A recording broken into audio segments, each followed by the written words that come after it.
Buongiorno, ben ritrovati. Siamo in diretta come sempre, tanti gli argomenti oggi che andremo a trattare. Parleremo dell'orsa che è stata catturata in Trentino, sentiremo le parole di uno zoologo, i consigli per chi dovesse incontrare insomma un orso in maniera ravvicinata, che cosa deve, che cosa può non fare.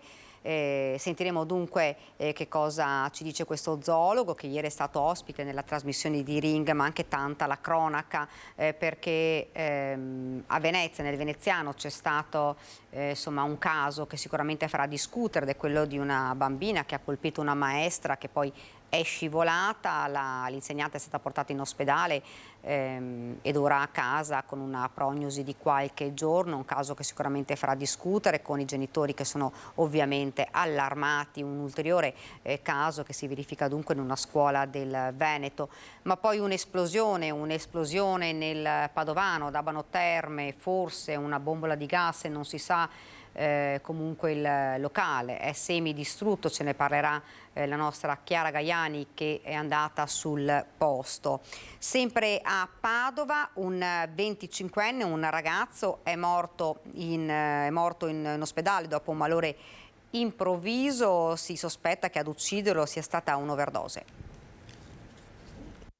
Il suo cuore non ha retto e dopo 4 giorni di agonia ha smesso di battere. Giulio Barbato, 25enne di Vigo d'Arzara, è morto in ospedale 4 giorni dopo essere stato ricoverato per un malore improvviso mentre era in casa con i genitori. Sono stati i propri familiari venerdì mattina a chiamare i soccorsi dopo aver trovato Giulio privo di conoscenza. Il ragazzo, visto le condizioni critiche, era stato immediatamente ricoverato in terapia intensiva all'ospedale di Padova, dove ieri è deceduto. Il sospetto è che a provocare il malore improvviso sia stata l'assunzione di stupefacenti. Sono stati gli stessi familiari a dirlo ai sanitari del 118. Sembra che i carabinieri intervenuti a Vigo d'Arzara abbiano anche trovato della droga nascosta nella stanza del 25enne. La procura è stata informata del decesso e potrebbe aprire un'indagine e disporre l'autopsia. Ed ora andiamo invece nel Vicentino, perché è stato identificato l'autore delle spaccate e dei finestrini in numerose auto in città, un pluripregiudicato straniero che è stato rimpatriato dal questore. Un pluripregiudicato di 44 anni di origine tunisina è stato accompagnato dalla Polizia di Stato al centro di permanenza di Brindisi per essere immediatamente rimpatriato al suo paese d'origine.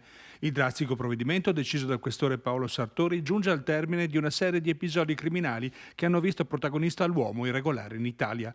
Aveva collezionato denunce per furto, rapina, spaccio, resistenza a pubblico ufficiale, porto d'armi, indebito utilizzo e falsificazione di carte di credito. Nei suoi confronti era già stato emesso un ordine di allontanamento dall'Italia che l'uomo però non aveva ottemperato. Il provvedimento era emerso a seguito dell'ennesimo controllo dagli agenti che con estrema difficoltà lo avevano accompagnato in questura. Le volanti erano accorse in via Sarpi e via Leopardi a seguito di numerose telefonate dai cittadini che denunciavano di aver ritrovato le proprie vetture con i vetri infranti. Sul posto l'uomo era stato subito individuato dagli agenti come l'autore delle spaccate, dove tra l'altro si era procurato lievi ferite ma ne aveva rifiutato le cure. Ed ora invece andiamo a Venezia, dove per noi, la vedo già sullo schermo, la nostra Ilaria Marchiori che ci parla di questa notizia che abbiamo, insomma, con cui abbiamo aperto questa edizione, di una bambina che avrebbe colpito una maestra. Ilaria, buongiorno.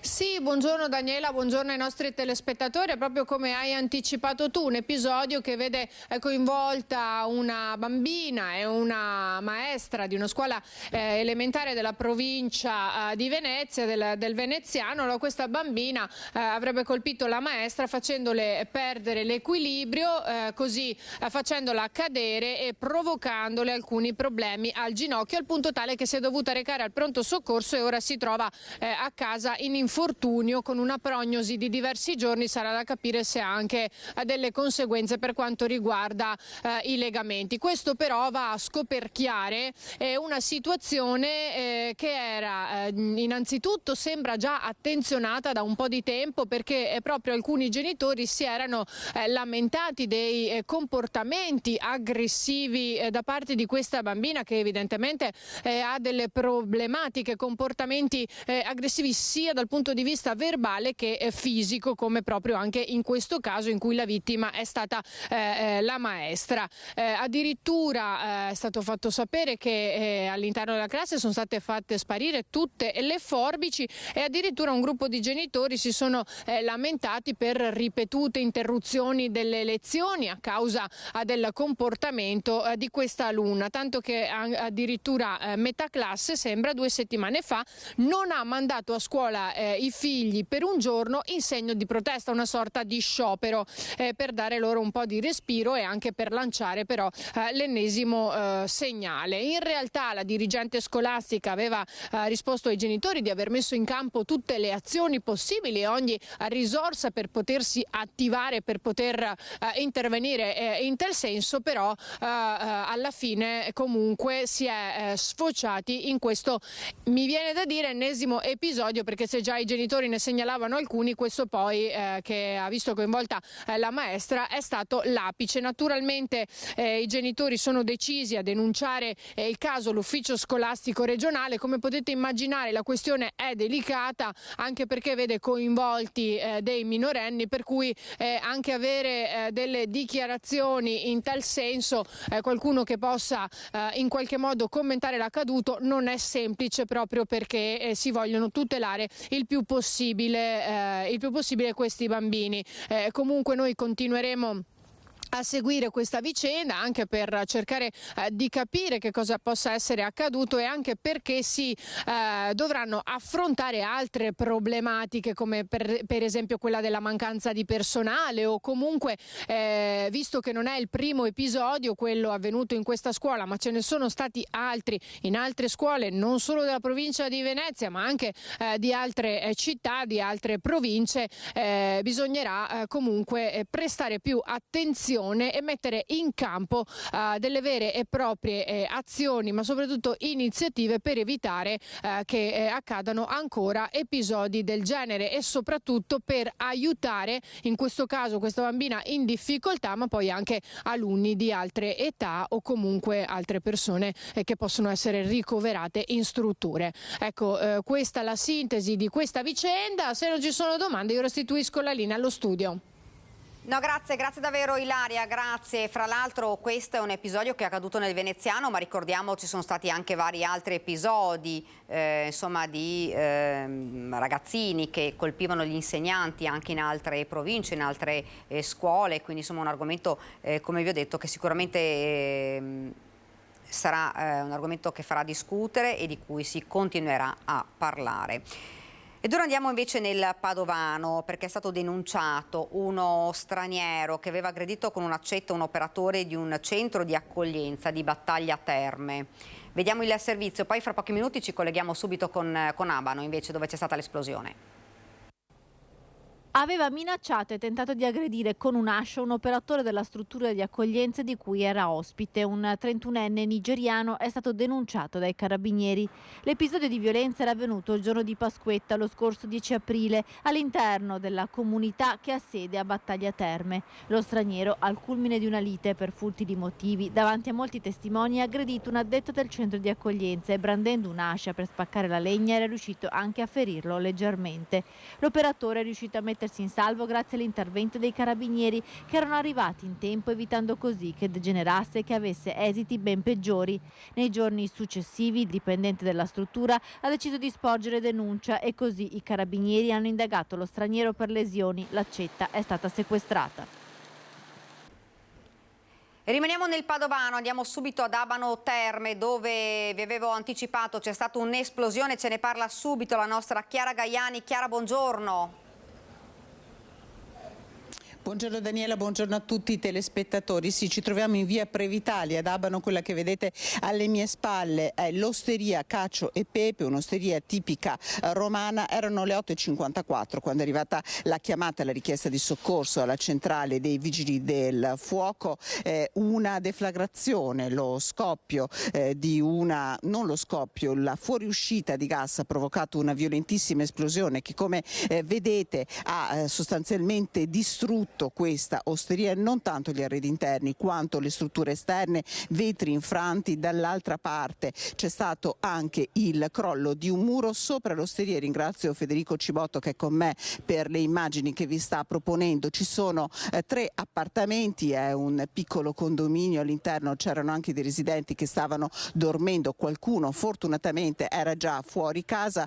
Uno scoppio ovviamente che è stato sentito in tutto il quartiere, tutti sono scesi in strada e hanno capito che cosa era accaduto. Tra l'altro da aggiungere che una signora stava tentando di entrare all'interno dell'osteria, che è chiusa come turno di chiusura infrasettimanale nella giornata odierna. Miracolosamente è uscita da questa deflagrazione sostanzialmente illesa, solo con una leggera contusione ad una spalla. Ecco, uno scoppio di cui il proprietario non sa darsi spiegazione, è stato tra i primi ad arrivare qui pur non vivendo in questa zona. Noi abbiamo raccolto la sua testimonianza, sentiamola. La relazione ce lo diranno, ma per adesso sì, sembra che c'è una fuga di gas dall'interno, non dall'esterno, come hanno scritto già su un giornale che i funghi hanno alimentato cose, i funghi non funzionano, sospenti, non hanno alimentato niente. Il problema c'è da dentro. Tutto. Lei era qui in quel momento? No, il locale era chiuso per riposo settimanale, non c'era nessuno dentro. Chi l'ha avvisata? La gente che stava qui al bar e hanno sentito il botto. So che una signora stava per entrare e si è fatta un po' male. Ma no, non si è fatta male, grazie a Dio, non so come ha fatto a non farsi male, ha sentito l'esplosione all'orecchio e le cose varie, stava per entrare, quando è entrata si è sentito il botto, tutto lì. Però grazie a Dio non c'è niente perché non l'hanno portata via nemmeno l'ambulanza e cose varie, grazie a Dio. Ascolti, lei ha già calcolato quanti danni potrà avere? Non lo so perché non mi hanno fatto entrare dentro, non mi fanno entrare, non lo so. Ecco, sì, quello che vedo dall'esterno.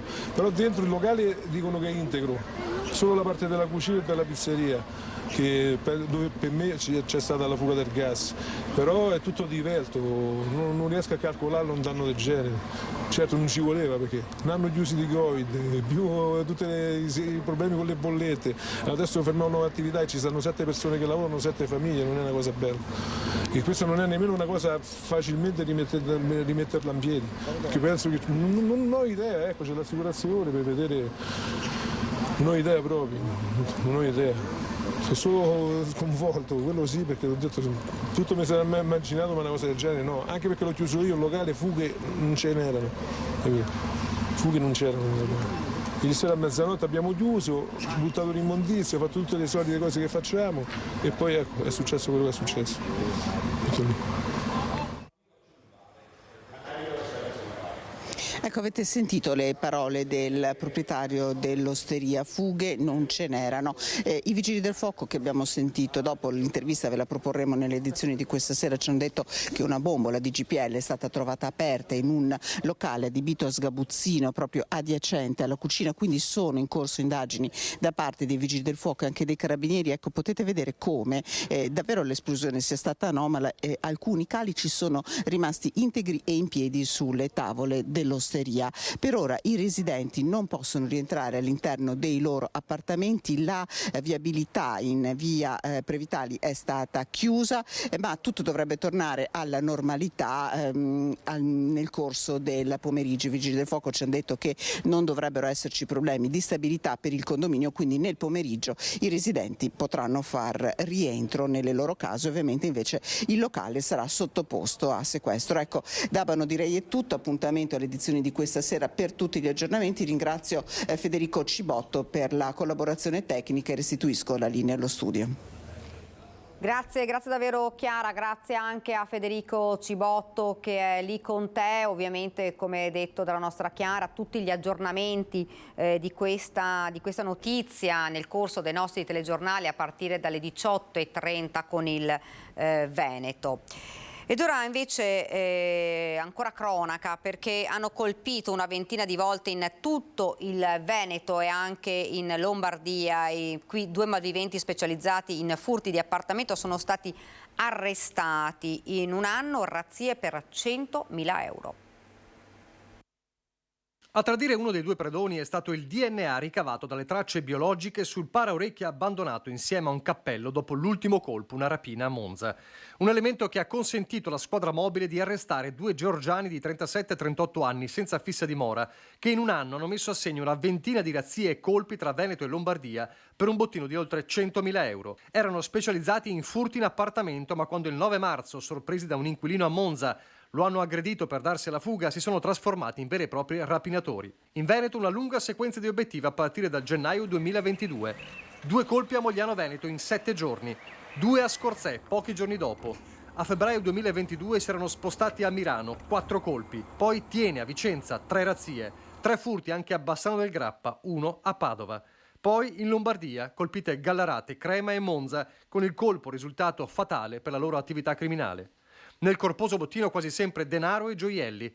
Attraverso il DNA e le testimonianze, nonché l'analisi di alcune chat in lingua georgiana, la polizia li ha rintracciati ed arrestati. Una terza persona, una connazionale, è stata denunciata. E continuiamo con la cronaca, sempre dal Padovano. Scende da Far West fuori da un locale di Vigo d'Arzere nella cintura padovana. Per fermare i contendenti sono dovuti intervenire i carabinieri.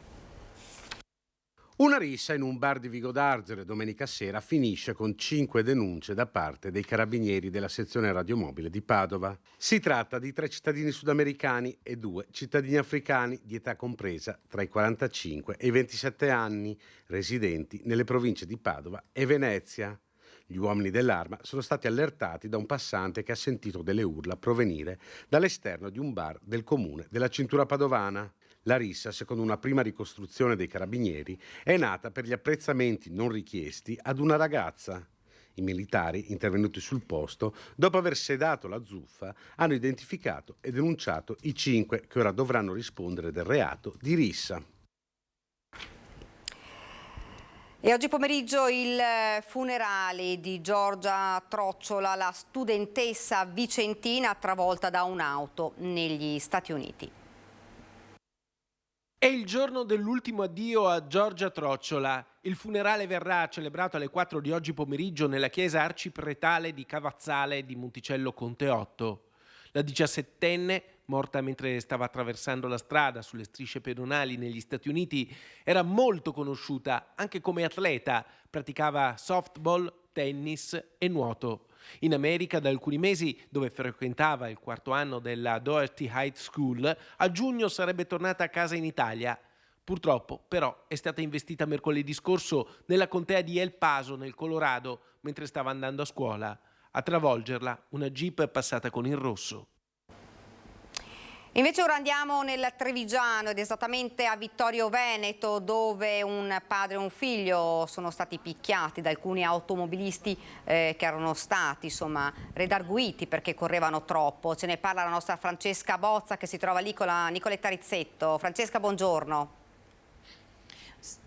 Buongiorno Daniele, buongiorno ai telespettatori. Hai riassunto tu benissimo quello che è accaduto lunedì.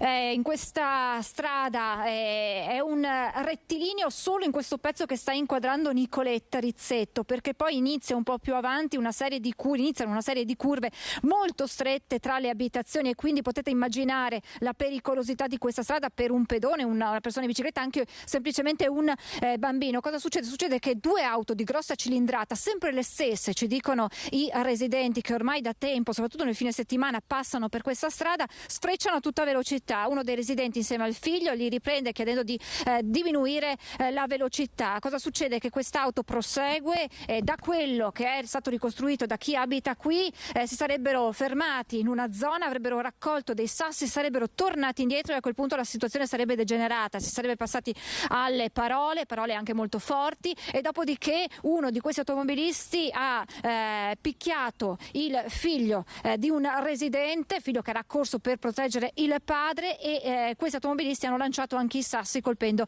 il padre. Padre e figlio sono rimasti feriti, fortunatamente non in modo grave, sono però dovuti ricorrere alle cure dei sanitari dell'ospedale. Insomma, una storia che ha chiaramente reso la vita qui ancora più difficile, perché ci dicono questo era un quartiere tranquillo, era una via tranquilla, eppure negli ultimi mesi la situazione è degenerata. Insieme a me la signora Vita e la signora Maria Cristina, che risiedono qui, che ci raccontano quella che è la quotidianità ormai. Lei, signora Vita, ci raccontava, eccolo qui, passeggio con il mio cane ma ho talmente paura che sono costretta a cambiare tragitto. Sì, è logico, perché non si può, bisogna stare attenti perché loro passano a tutta velocità e questa è la situazione, cioè non sanno se ci sono bambini, se ci sono persone che camminano, loro sfrecciano e poi la sera fanno anche litigate, disturbano tutta la notte con le macchine, fanno le rally qua e allora non si può vivere, bisogna avere paura adesso, perché se ritornano insieme indietro di nuovo, per esempio io magari ci do fastidio e magari dico mezza parola, questi tornano e mi picchiano, cioè è invivibile la situazione. No, io è da 30 anni che abito qua, c'è sempre stata quiete, tranquillità, anche i bambini devono per le strade tranquillamente, però sono mesi adesso che non si può proprio assolutamente uscire per le strade con i bambini, devi stare attenta, oppure se magari cammini per la strada, li incontri, gli dici qualcosa, li guardi male, ti saltano addosso, cioè non si può andare avanti così. Avete paura? Anche lei diceva con mio nipote ho paura. Sì, anch'io con mio nipote, anche per andare a fare passeggiate adesso non mi fido più.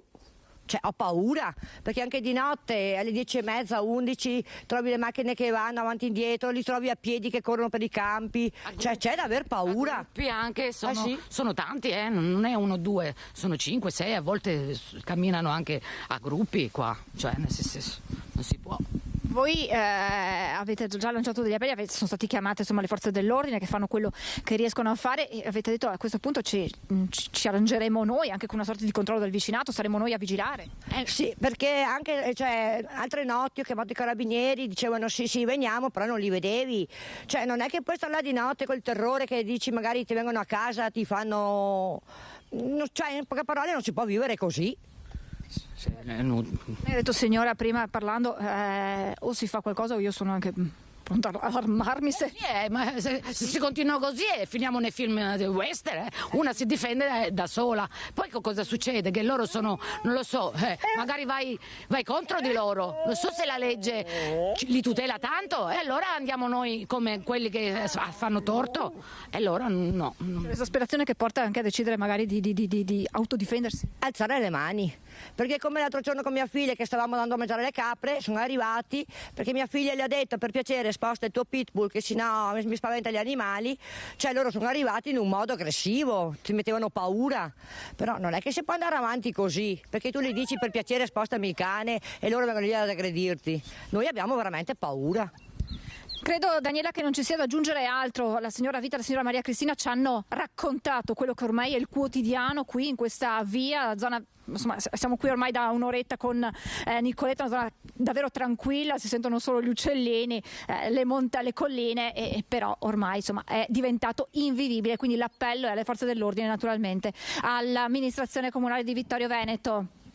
Grazie davvero Francesca, grazie per questo collegamento, ovviamente anche di questo ne parleremo poi nel corso del nostro telegiornale sia di Treviso che del Veneto. Dunque noi andiamo, ora ci fermiamo anzi per qualche istante di pubblicità, poi torniamo in studio, ci sono altri collegamenti e altre notizie, parleremo anche, come vi avevo anticipato, della questione dell'orso che è stato catturato, una vicenda che sta facendo discutere l'Italia intera, sentiremo anche i consigli di uno zoologo, sentiamo subito dopo la pubblicità.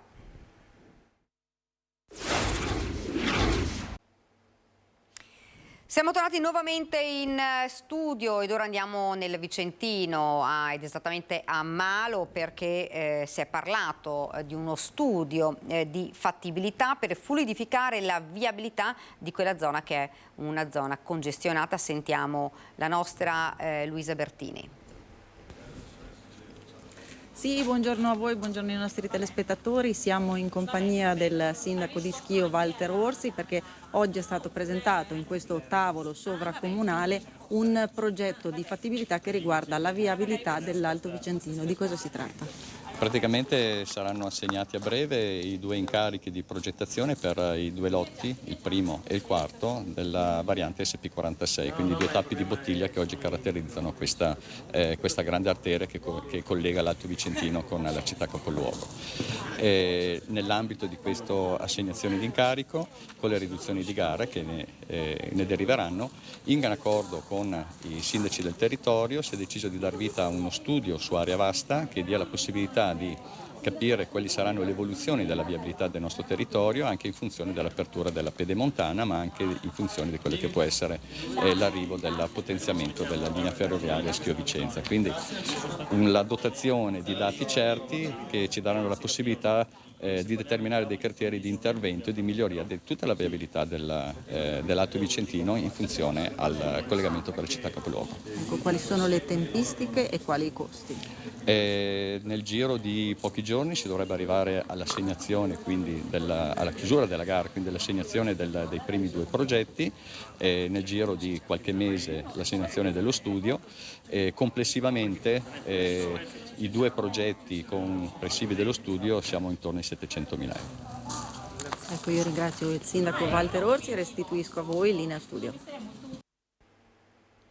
Grazie davvero a Luigi Bertini e buon lavoro. Noi andiamo avanti e, come vi avevo anticipato, parliamo anche di uno degli argomenti che sta facendo davvero più discutere, che è quello dell'orsa che è stata catturata, vi ricordo, proprio qualche ora fa. Sentiamo quali sono i consigli di uno zoologo del Museo di Storia Naturale di Trieste, Nicola Bressi, che è intervenuto ieri a Ring con il nostro vice direttore Ferdinando Avarino e ha parlato su che cosa si deve fare, anzi che cosa non si deve fare quando si incontra, ci si trova di fronte ad un orso.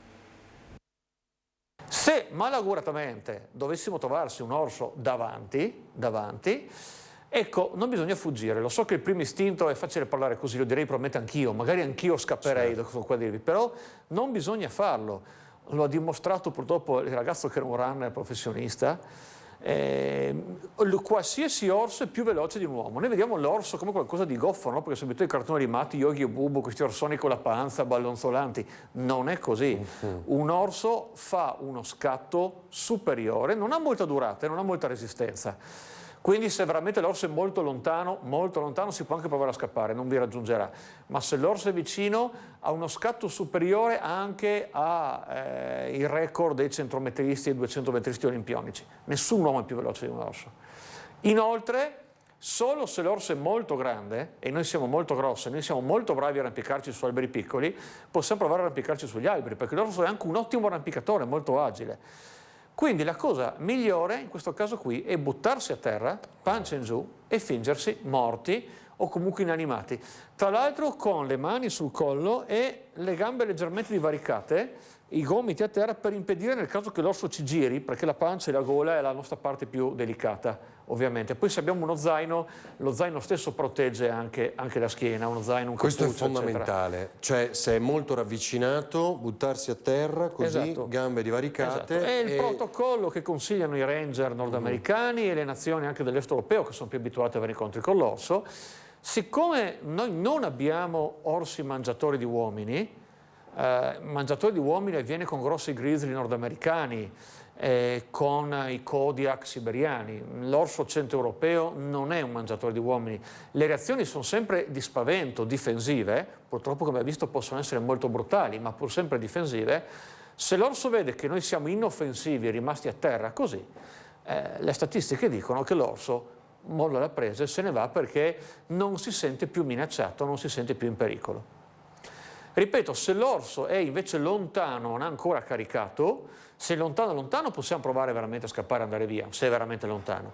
Se è a una distanza di alcuni metri ma non ha attaccato, possiamo allontanarci lentamente, non girati, vero, guardandolo, ma non guardandolo negli occhi, non perché negli guardandolo occhi, negli ecco, occhi, questo è importante. Questo lo sa anche chi ha cani o cavalli, esatto, no? È comunque una provocazione per un animale, anche per una persona tra l'altro, quindi guardandolo ma non negli occhi e parlando. Perché parlare? Perché parlare vuol di nuovo dire non è un agguato, non mi sto nascondendo, ma neanche ho paura di te, cosa che potrebbe rinvigorire, rinfocolare l'orso, no?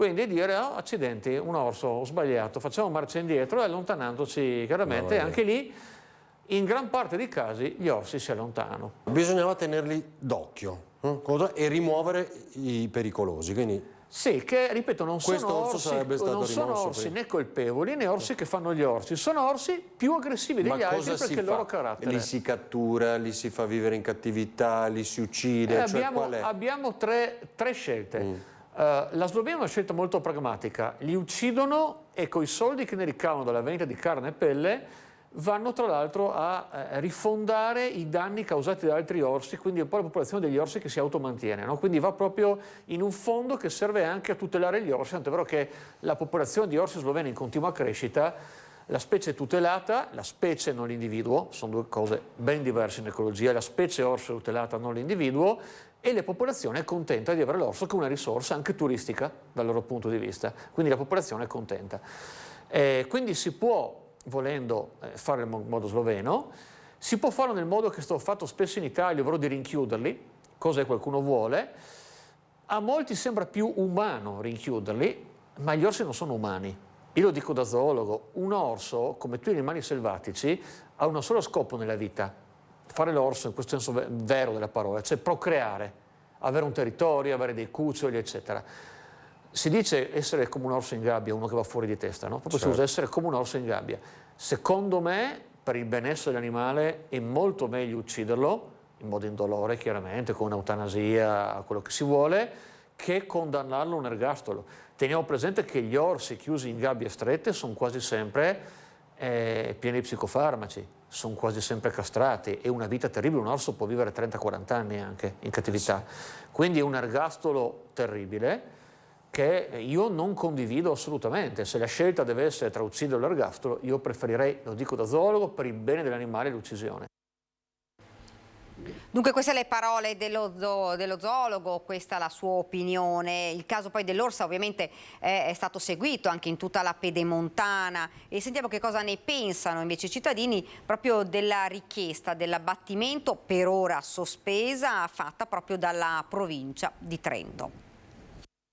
Secondo lei l'orsa del Trentino va abbattuta? No.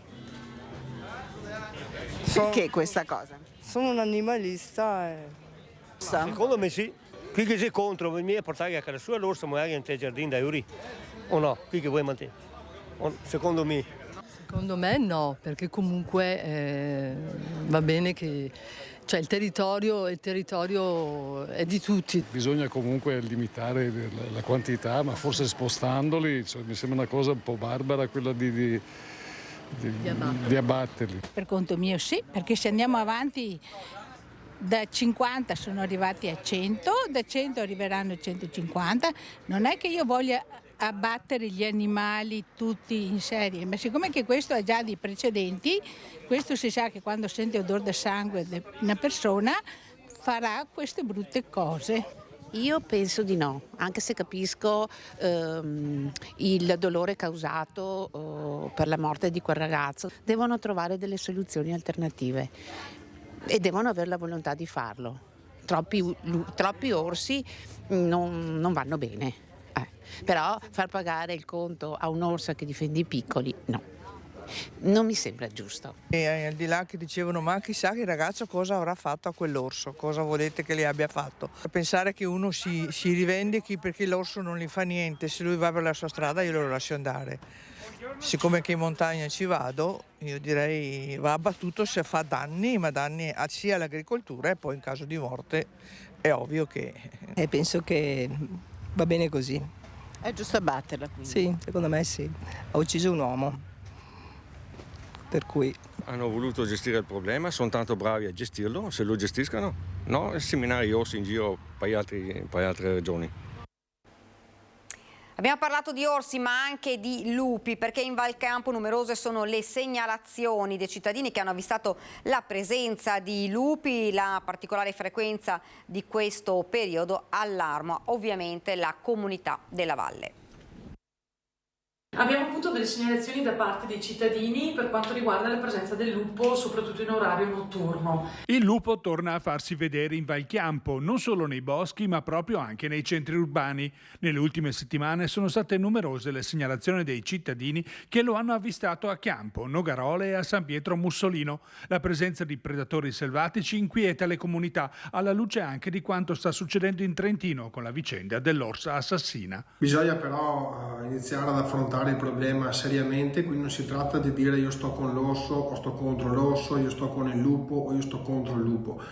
Qui si tratta di capire, visto e considerato che questi animali sono stati reintrodotti dall'uomo, bisogna capire se viene effettuata una corretta gestione. Certamente ci preoccupa. Questo appunto deve invitare soprattutto a coloro che hanno piccoli allevamenti, magari appunto casalinghi di bestiame, a stare molto attenti appunto alla presenza di questi animali. Ci siamo allarmati un po', abbiamo confrontato con la Guardia Provinciale, la Polizia Provinciale, al quale ci ha detto di stare abbastanza tranquilli. La presenza anomala potrebbe essere un fattore transitorio legato al periodo dell'accoppiamento che induce gli esemplari più giovani ad esplorare nuovi territori. Il fenomeno però non va sottovalutato. Chiaramente è una presenza anomala come altezza, nel senso che solitamente viaggiavano a un'altezza molto più alta. Questo appunto ci preoccupa e insieme con i colleghi sindaci della Vallata del Chiampo stiamo discutendo per capire quali iniziative possiamo intraprendere. Una revisione della gestione di questa fauna è divenuta oramai indispensabile e noi questo ci aspettiamo. Nel frattempo chiediamo ai cittadini di non, per così dire, giocare con gli animali. Questi animali sono predatori e sono selvatici. Speriamo in bene che al più presto questo lupo si allontani dalla nostra comunità, perché sentirlo passeggiare in centro abitato non è proprio così simpatico e non ci fa stare così tranquilli.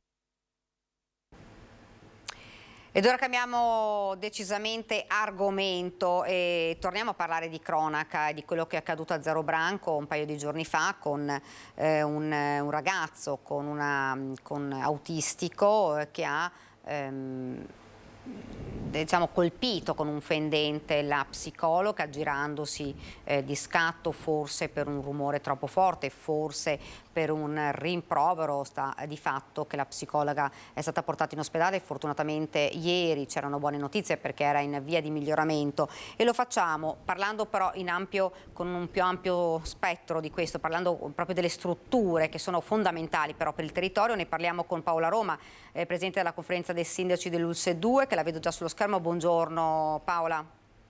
Buongiorno a tutti voi. E con Alberta Giomo, responsabile dell'unità complessa disabilità Ulse 2. Buongiorno anche a lei. Buongiorno. Partiamo da un fatto di cronaca, che è quello che è accaduto, per intanto sottolineare, magari lo chiedo subito ad Alberta Giomo, l'importanza di queste strutture nel territorio, perché non solo di supporto, alle famiglie, ma anche agli stessi ragazzi, quindi insomma strutture che sono davvero importanti. Sì, questa tipologia di strutture si inseriscono nel progetto di vita della persona con disabilità e sono dei luoghi di opportunità per lo sviluppo dell'autonomia. Noi ricordiamo che la persona con disabilità è una persona che ha bisogno di sperimentarsi, di crescere e di essere accompagnata all'acquisizione dell'autonomia. L'autonomia significa per noi non tanto riuscire a fare le cose da soli, ma riuscire a fare le cose con chiunque. È chiaro che si tratta di un percorso lento che va accompagnato e che va costruito in base al profilo di funzionamento della persona. Ecco, ieri il Presidente ci aveva sottolineato che era un fatto insomma, che non era prevedibile assolutamente, quindi insomma, le attività ovviamente erano già ricominciate. Sì. Allora, quando noi accompagniamo il percorso di crescita di una persona, esattamente come per tutte le persone, possono esserci dei momenti di, come dire, dei passi indietro rispetto a 1000 passi in avanti.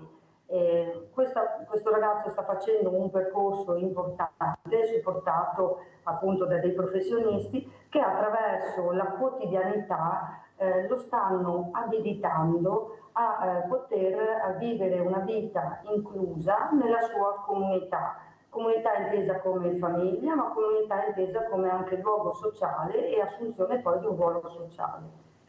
Ecco Paola, so che ci sarà una riunione un po' con tutta l'ULSS 2 e ovviamente con gli operatori e con il sindaco anche di Zero Branco, un po' per fare il punto della situazione e un po' chiarire questa vicenda.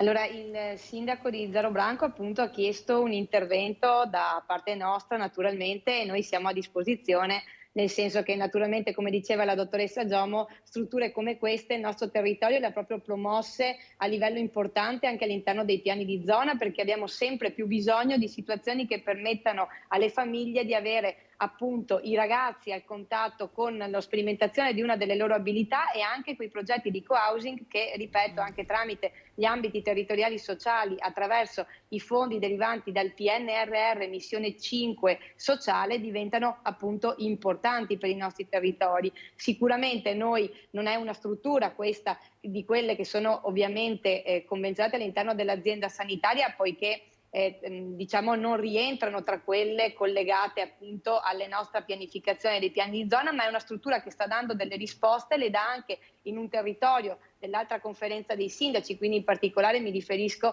alla conferenza dei sindaci dell'ULSS 4, su cui sicuramente, come diceva la dottoressa, sviluppano progetti di autonomia, che è quelle che sono le cose che le famiglie ci richiedono soprattutto. Lo abbiamo non solo scritto all'interno dei piani di zona, ma sono le richieste che naturalmente arrivano dal territorio. Sicuramente, come diceva appunto il presidente Zaia, situazioni di questo tipo possono accadere, ma sicuramente è un caso isolato e naturalmente, ripeto, non può essere a scapito di progettualità sulle quali tutti noi stiamo investendo, perché questo è il reale progetto di vita, naturalmente costruito sulla base del soggetto e assieme ovviamente alla sua famiglia. Quindi sicuramente una vicinanza anche agli operatori, agli educatori, ai professionisti, alla psicologa, ma a tutti quelli che compongono questo ambiente e che sicuramente su questa tematica stiamo lavorando naturalmente di squadra con l'azienda sanitaria, quindi col dottor Benazzi, col dottor Rigoli, con tutti gli specialisti, ma naturalmente ovviamente con chi rappresenta il territorio. Giustamente la dottoressa Giomo parlava di abilità.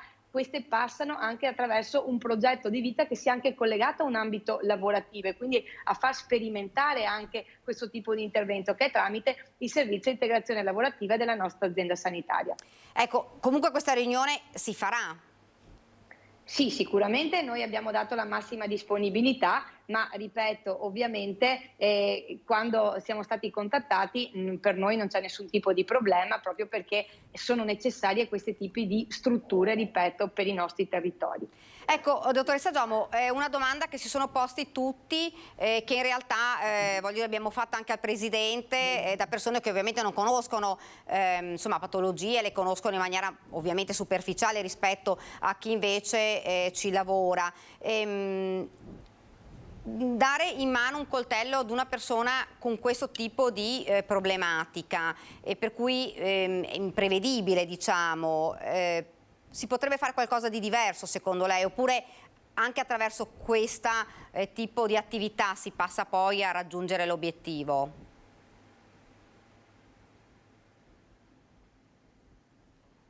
Allora, mi scuso, non sento bene, non ho sentito bene la domanda, credo di aver intuito. Allora, guardi, il progetto di vita di una persona si sviluppa attraverso l'esperienza, la crescita e l'accompagnamento a situazioni diverse.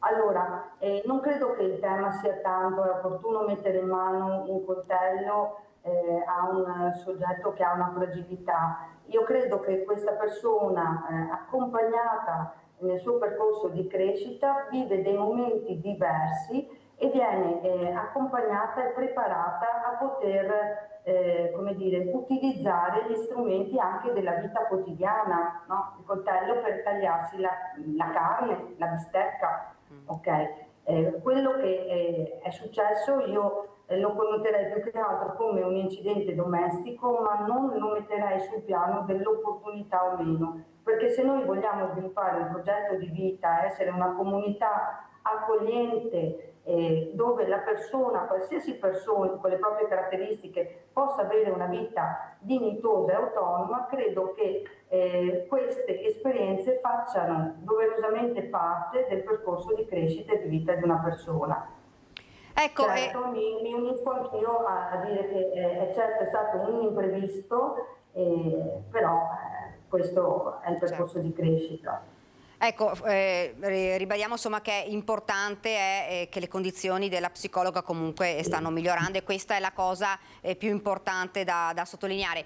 Paola Roma, ci diceva il sindaco, con il PNRR, insomma, queste strutture andranno potenziate e incentivate. Sì, sicuramente con la missione 5 del PNRR proprio include questa situazione di co-housing, quindi situazioni di autonomia. Proprio la dottoressa Giomo sta presentando attraverso l'ambito territoriale e sociale, quindi nel nostro caso per Treviso, Gloria Tessarolo, proprio queste opportunità che ci sono sul territorio, presentate alle famiglie e ai ragazzi perché vi possano aderire. Ricordo che all'interno del nostro territorio c'è proprio una rete che si chiama Rete Interagendo, ed è fondamentale perché lavorano di squadra proprio per questa pianificazione territoriale. Quindi credo che in questo aspetto tutti quanti noi stiamo cercando di portare avanti, a livello di quelle che sono le risorse che il PNR appunto sta dando, nel numero delle risorse che vengono date, perché naturalmente questa è una programmazione che poi abbiamo inserito nei piani di zona, di concerto ovviamente con l'assessore Lanzarin e di concerto con la nostra azienda sanitaria, proprio perché devono essere previste per più annualità. Ecco perché sono state inserite anche all'interno della pianificazione. È necessario che vengano date ulteriori risorse per implementare questo,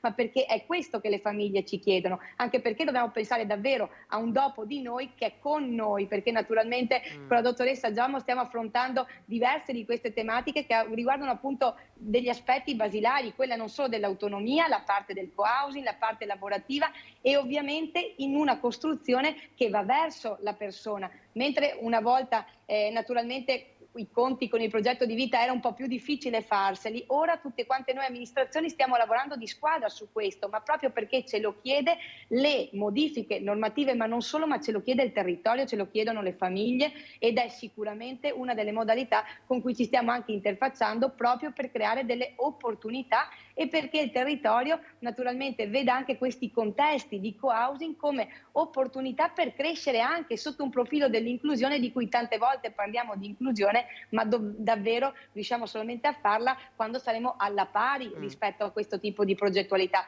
Quindi, ripeto, questo è quello che è una necessità che il territorio richiede, ma che è un'esigenza delle famiglie stesse, quindi credo che la direzione più corretta sia quella del lavoro di squadra, come attualmente stiamo facendo. Ecco, fra l'altro, dottoressa Giomo, lasciando stare ormai quello che è accaduto, invece la cosa positiva che abbiamo visto in questa struttura, che fra l'altro è anche molto bella, che lì ci sono delle ragazze con disabilità che sono ospitate in questa struttura e la mattina vanno a lavorare, quindi insomma è veramente una struttura importante, non tanto solo per le famiglie, ma poi, come dicevo prima, proprio per queste persone che insomma vivono la loro vita come tutti. Sì, certo. Allora, collegandomi a quello che diceva la dottoressa Roma, ad esempio nel nostro territorio il PNRR partirà con una progettualità che si chiama proprio Real Life, no? Quindi accompagnare le persone a poter avere un progetto di vita pieno che non abbia solo la dimensione lavorativa, ma anche la dimensione della vita autonoma, dell'amicizia, delle uscite, dell'integrazione completa nel territorio, quindi la persona a 360 gradi con la propria dignità. Ecco, quante strutture ci sono che lei sappia magari in provincia di Treviso di questo tipo, ovviamente quelle legate insomma all'ULSS 2?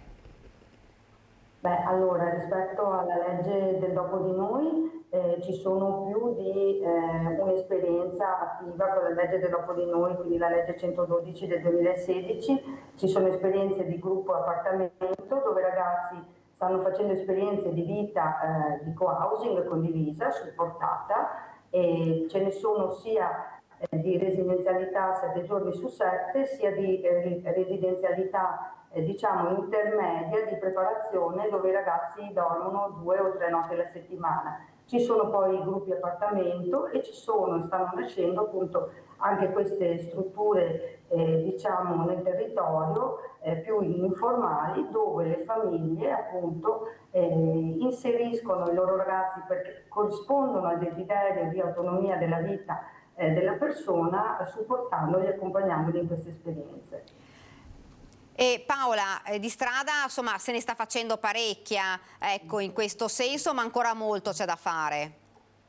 Sì, sicuramente, ecco perché credo che già dal nuovo scenario, che saranno gli ambiti territoriali sociali, in collaborazione con quello che stiamo cercando di fare a livello proprio di comitati dei sindaci, di conferenza dei sindaci, sia necessario arrivare tutti insieme con l'azienda sanitaria e con la regione a questa pianificazione. Lo dico perché il piano di zona davvero è una cosa molto importante che è partita nel nostro territorio, che adesso è alla valutazione della regione proprio con una serie di interventi importanti. Questi sicuramente sono quelli che sono stati integrati all'interno delle progettualità, ma che chiaramente necessitano che siano previsti per più annualità. Ecco perché l'inserimento all'interno dei piani di zona. Questo è fondamentale perché anche il nostro territorio naturalmente ha uno sguardo ora, con una piantina che è stata fatta grazie all'azienda sanitaria, al direttore, al dottor Rigoli, a 360 gradi su tutte le strutture che abbiamo nel territorio, e quindi tutti i sindaci hanno potuto valutare non solo l'esistente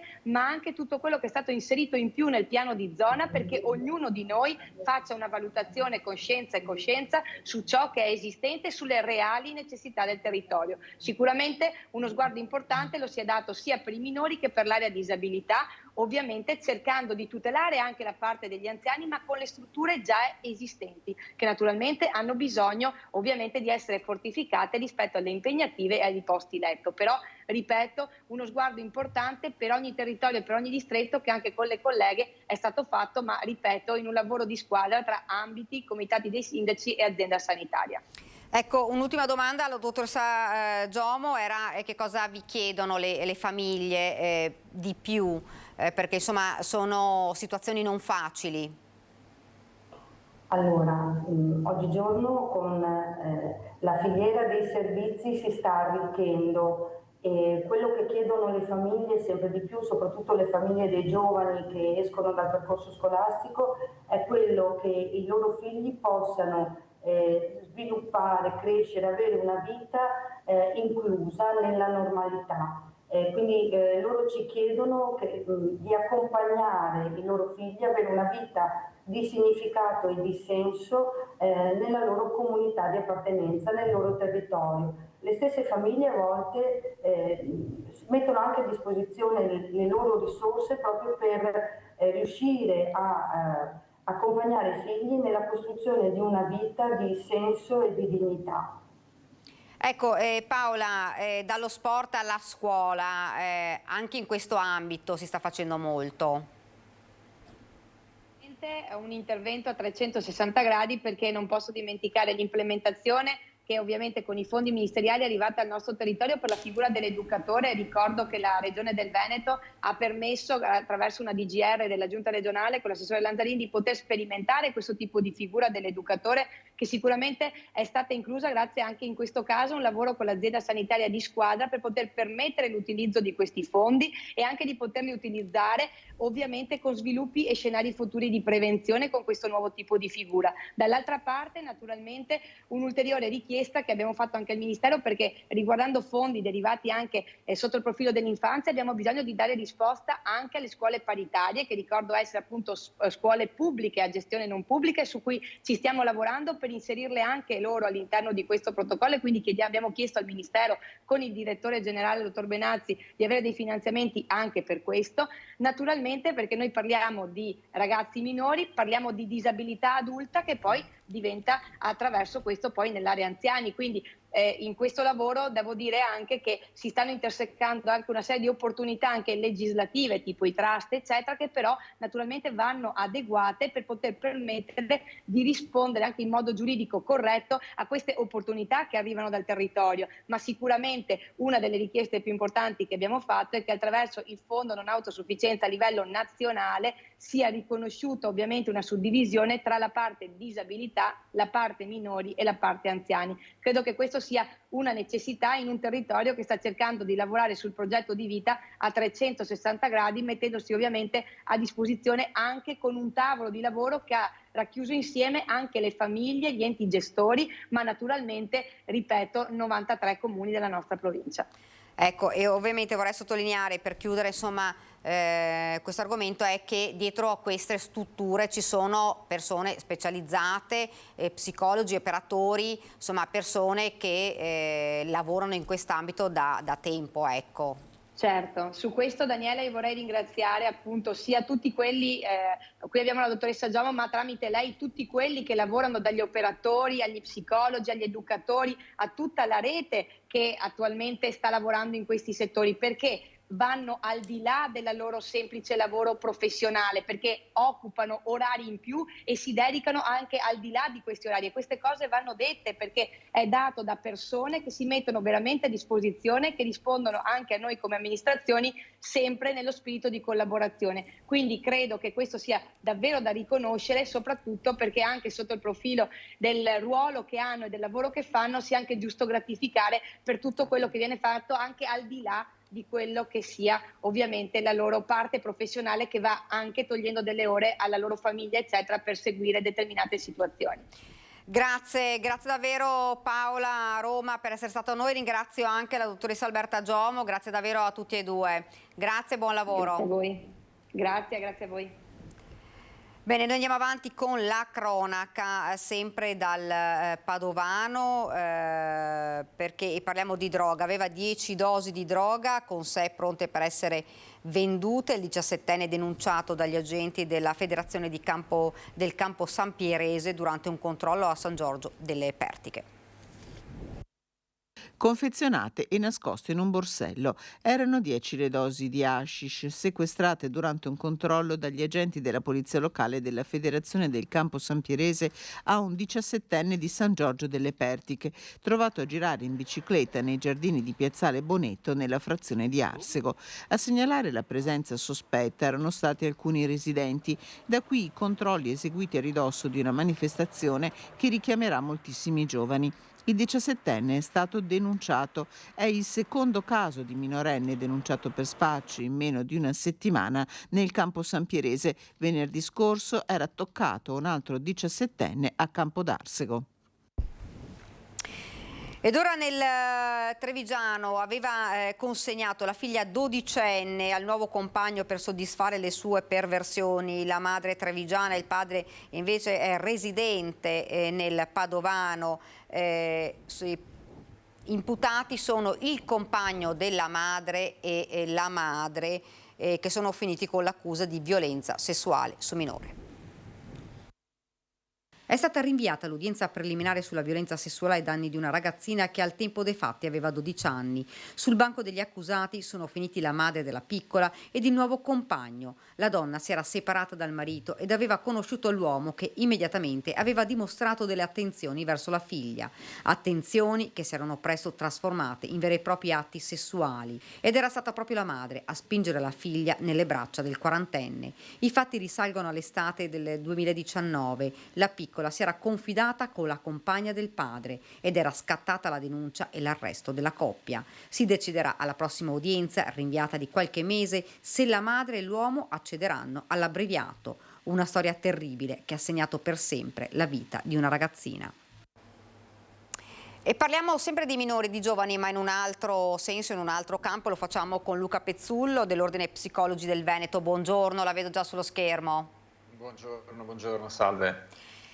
Insomma, siamo ancora qui per parlare di giovani, di minori, ma adesso di ragazzini che sfidano veramente la sorte in tutti i sensi. Lo fanno per scattare un selfie, lo fanno per una questione insomma di essere un po' superiori rispetto al gruppo, attraversando i binari all'ultimo secondo, o come accaduto di recente salendo sopra un capannone in disuso, poi purtroppo c'è stata la rovinosa caduta, insomma, fra l'altro diamo anche la notizia che è in leggero miglioramento anche il 14enne di Casale, però notizie che fanno davvero riflettere e pensare che cosa si può fare di più, perché se ne parla tanto, però poi insomma sono fatti che davvero segnano.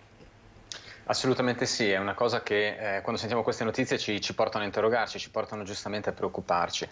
Questo perché effettivamente ci troviamo davanti al tentativo di dare senso a un comportamento che è quello dell'adolescente, che è spesso per definizione una sfida al limite, una sfida al confine di ciò che è possibile, un esperimento di quello che può fare, che riesce a fare o che viene a volte sfidato a fare all'interno del gruppo dei pari. E qui si intersecano tutta una serie di processi psicologici negli adolescenti che a volte sentono una forte pressione di gruppo e, come è stato giustamente detto, cercano di appunto presentarsi come quelli bravi, forti, coraggiosi, e ragazzi che spesso anche vanno alla ricerca di una approvazione sociale estesa in maniera un po' più magmatica, un po' più ampia all'interno del mondo dei social, in cui appunto il video virale attira like, attira popolarità, e quindi nel gruppo diretto, nel gruppo reale a diretto contatto, porta un riconoscimento. Questo però in un'età, quella dell'adolescenza, che spesso è caratterizzata ma anche da un punto di vista neurocognitivo, quindi non è solo una questione di atteggiamenti ma anche in parte neurologica. Alcune delle aree del nostro cervello deputate alla valutazione del rischio, alla valutazione e percezione realistica dei rischi e alla disinibizione sociale sono meno sviluppate, non sono ancora pienamente mature, e quindi si può arrivare alla situazione per cui viene sottovalutato un po' troppo quello che è un rischio reale.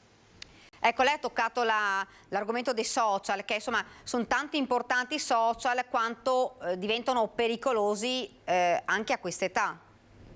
Possono esserlo se non utilizzati correttamente, e qui c'è un tema abbastanza delicato, nel senso che gli adolescenti di adesso sono ragazzi, sono ragazze che sono cresciute in un'epoca digitale in cui per loro il contatto con il social paradossalmente è stato molto più intenso e precoce di quello della generazione dei loro genitori, che quindi a loro volta si trovano in difficoltà nell'accompagnarli in questa esplorazione. Le generazioni precedenti riuscivano da questo punto di vista ad avere una maggiore contezza di quelle che erano le sfide delle generazioni successive o del mondo in cui vivevano. Invece questa è la prima volta in cui c'è una crisi non solo degli adolescenti in questo versante, ma anche dei genitori o dei nonni, che in realtà da un punto di vista tecnico esperienziale sono a volte meno consapevoli e preparati paradossalmente dei ragazzi stessi, che quindi si trovano ad avere uno strumento potente, che conoscono ma a volte non maneggiano con piena contezza delle ricadute sociali o comportamentali che può portare, e i genitori che a loro volta sono un pochino più incapaci di seguirli adeguatamente di quanto magari ci si auspicherebbe. Si parla spesso giustamente di programmi di educazione digitale che sono fondamentali,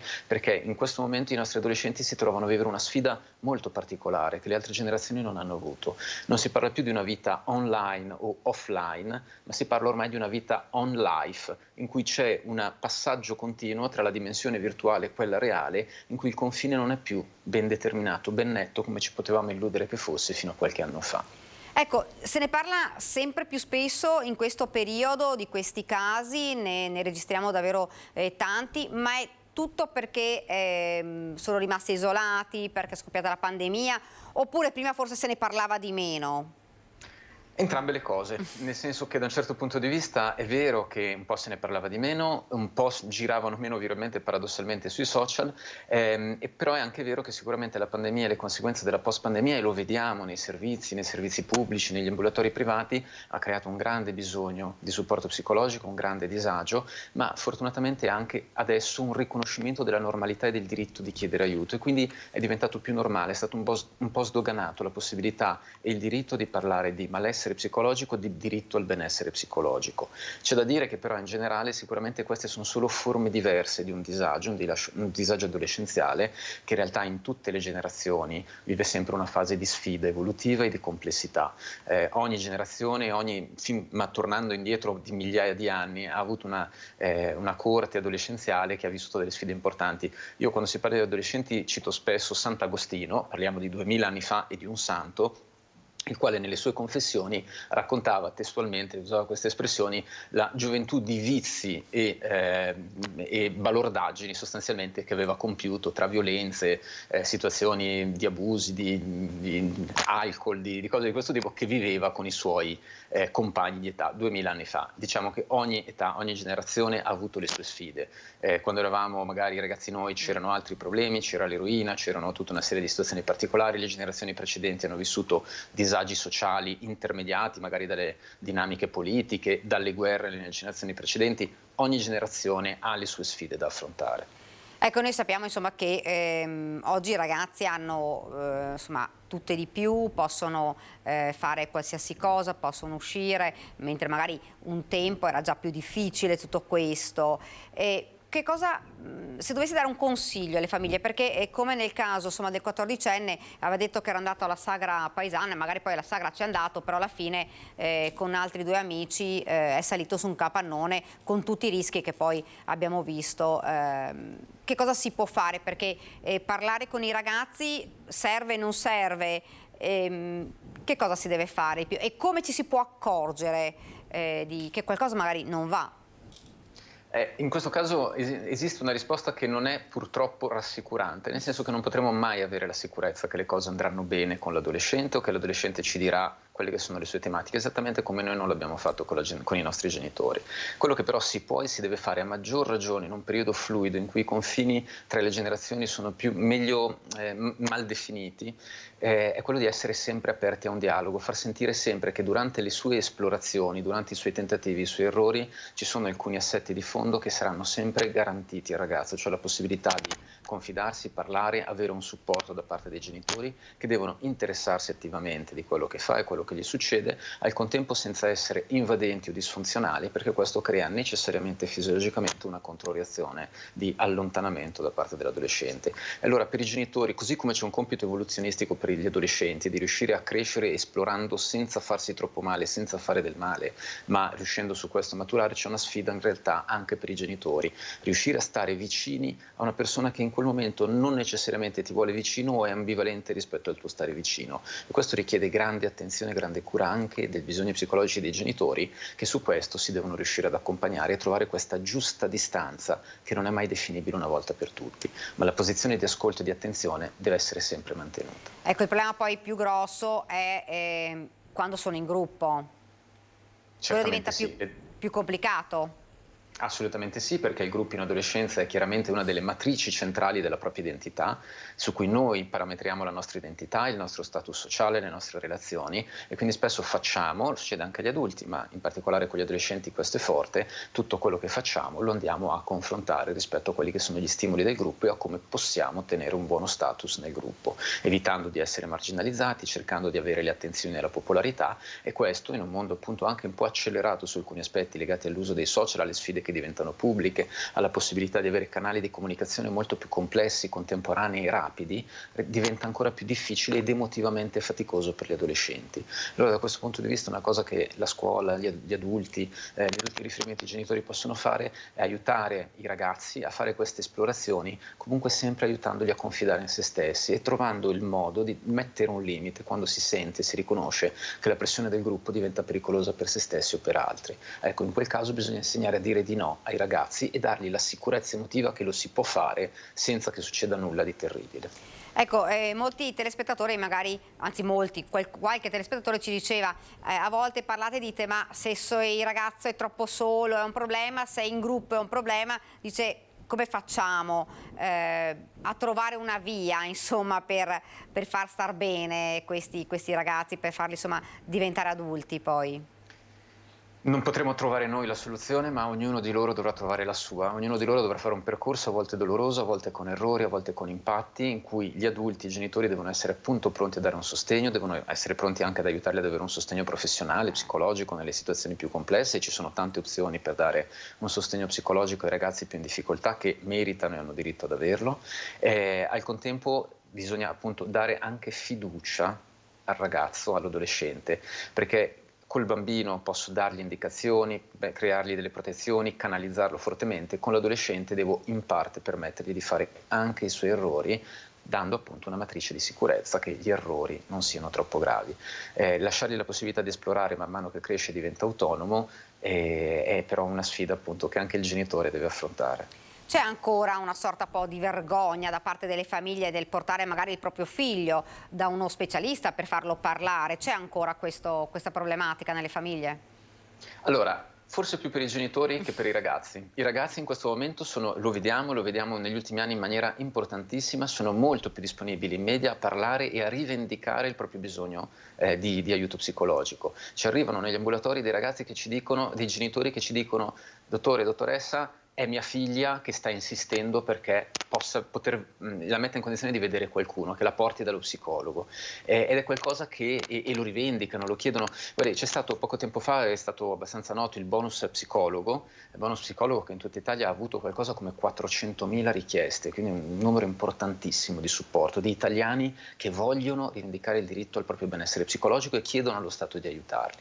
Ecco, di questi 400.000 la stragrande maggioranza era sotto i 35 anni. Quando siamo andati a analizzare i dati di queste persone abbiamo visto che la gran parte erano giovani o giovanissimi. Allora è diventato molto più facile, è stato sdoganato forse, questo è uno degli effetti indiretti della pandemia, il tema della fatica emotiva, che è normale provare, che non è strano, patologico, stigmatizzante, ma tutti noi abbiamo diritto di avere sostegno nei momenti di affaticamento emotivo fisiologici nella vita di ogni essere umano. Ecco, questo è un effetto positivo perché è diventato finalmente possibile parlarne senza più la vergogna che c'era magari fino a 1 o 2 generazioni fa.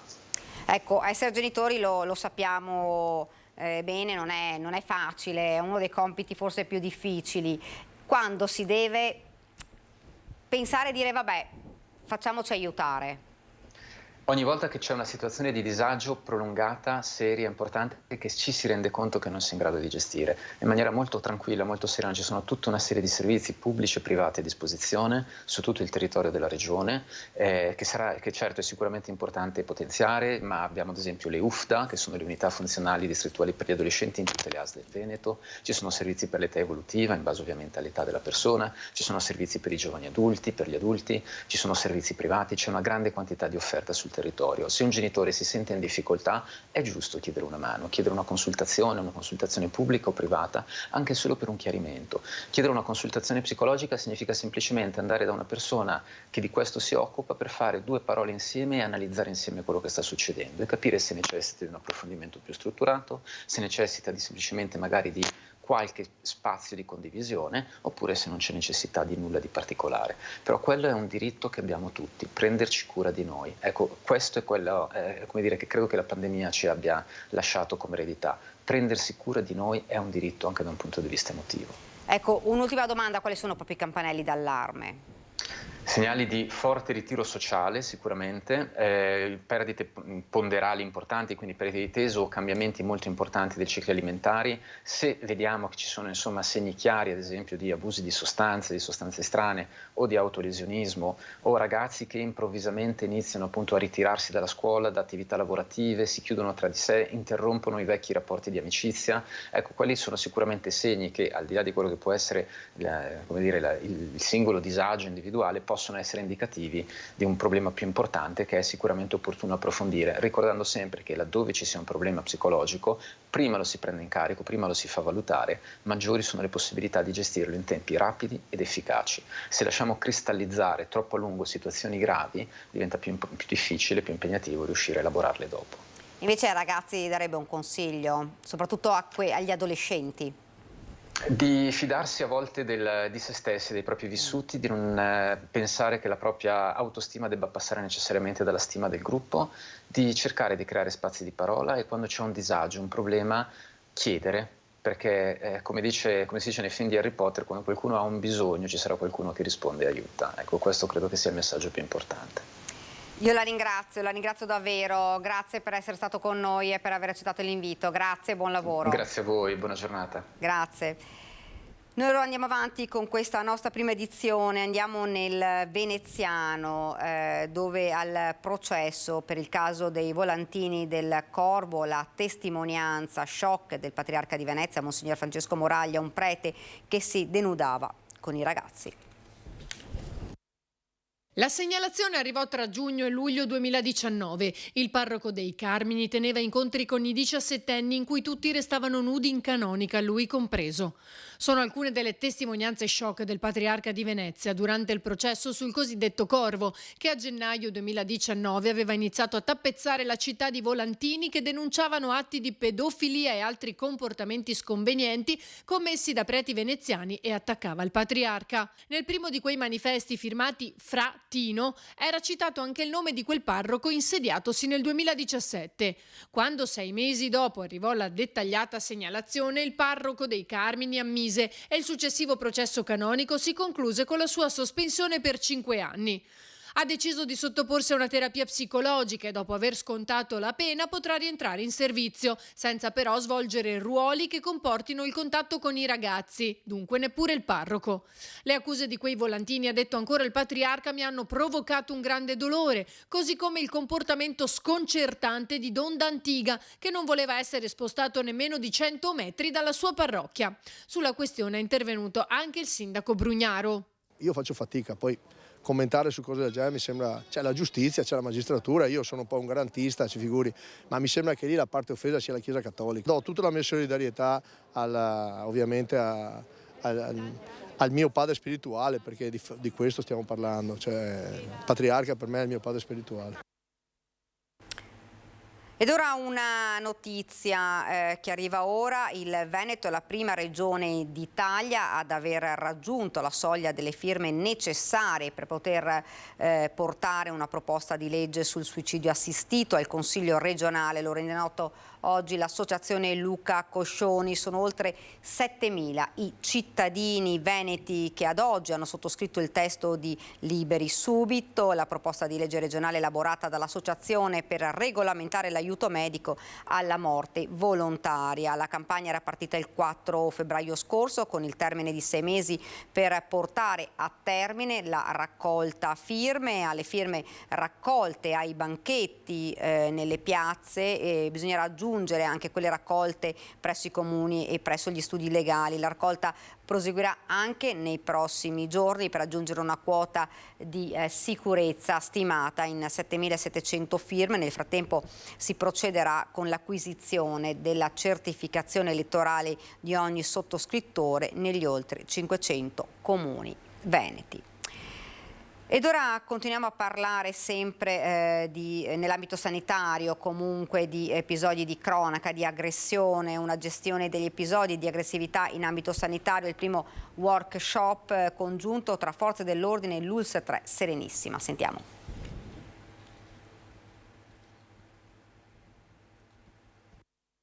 Come annunciato nei giorni scorsi in prefettura, è stato avviato il progetto di formazione congiunta tra forze dell'ordine e operatori sanitari per gestire le situazioni di conflitto e aggressività in ambito sanitario.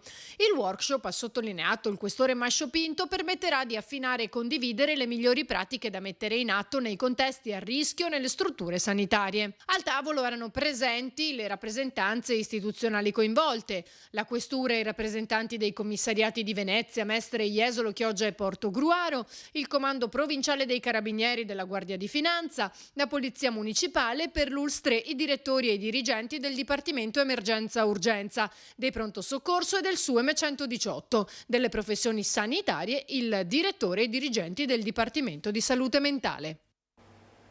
Ed ora nel Trevigiano, sempre per la cronaca, stop per 10 giorni a un noto locale di Conegliano trasformato in una discoteca senza averne però i requisiti di sicurezza, la stretta da parte della questura.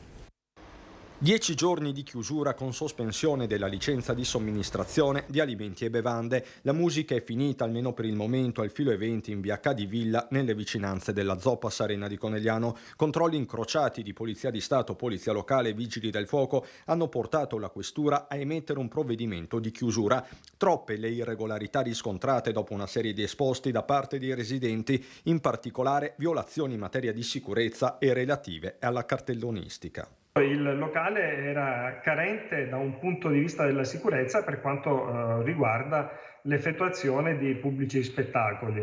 In sostanza un locale che per fare uno spettacolo insomma, può contenere al massimo all'incirca 150 persone, quella sera ne aveva circa 500 all'interno. Un locale che non è nato per fare discoteca, sicuramente bar o ristorante, ma non discoteca, ed è un po' anche la lamentela che fanno le associazioni di categoria dei gestori di discoteche, perché loro sono costretti a rispettare determinate normative che impone loro anche degli investimenti economici ben più alti rispetto a quelli di un bar. Nello specifico il gestore non è risultato in possesso della necessaria licenza di agibilità né del certificato di prevenzione incendi. Dispiace di dover intervenire per porre fine, quindi il locale è stato chiuso attualmente per 10 giorni, vediamo poi in futuro e noi ce lo auguriamo che riesca a mettere a posto tutte quelle incombenze che la normativa impone affinché possa ricominciare insomma, a intrattenere la bella clientela che aveva.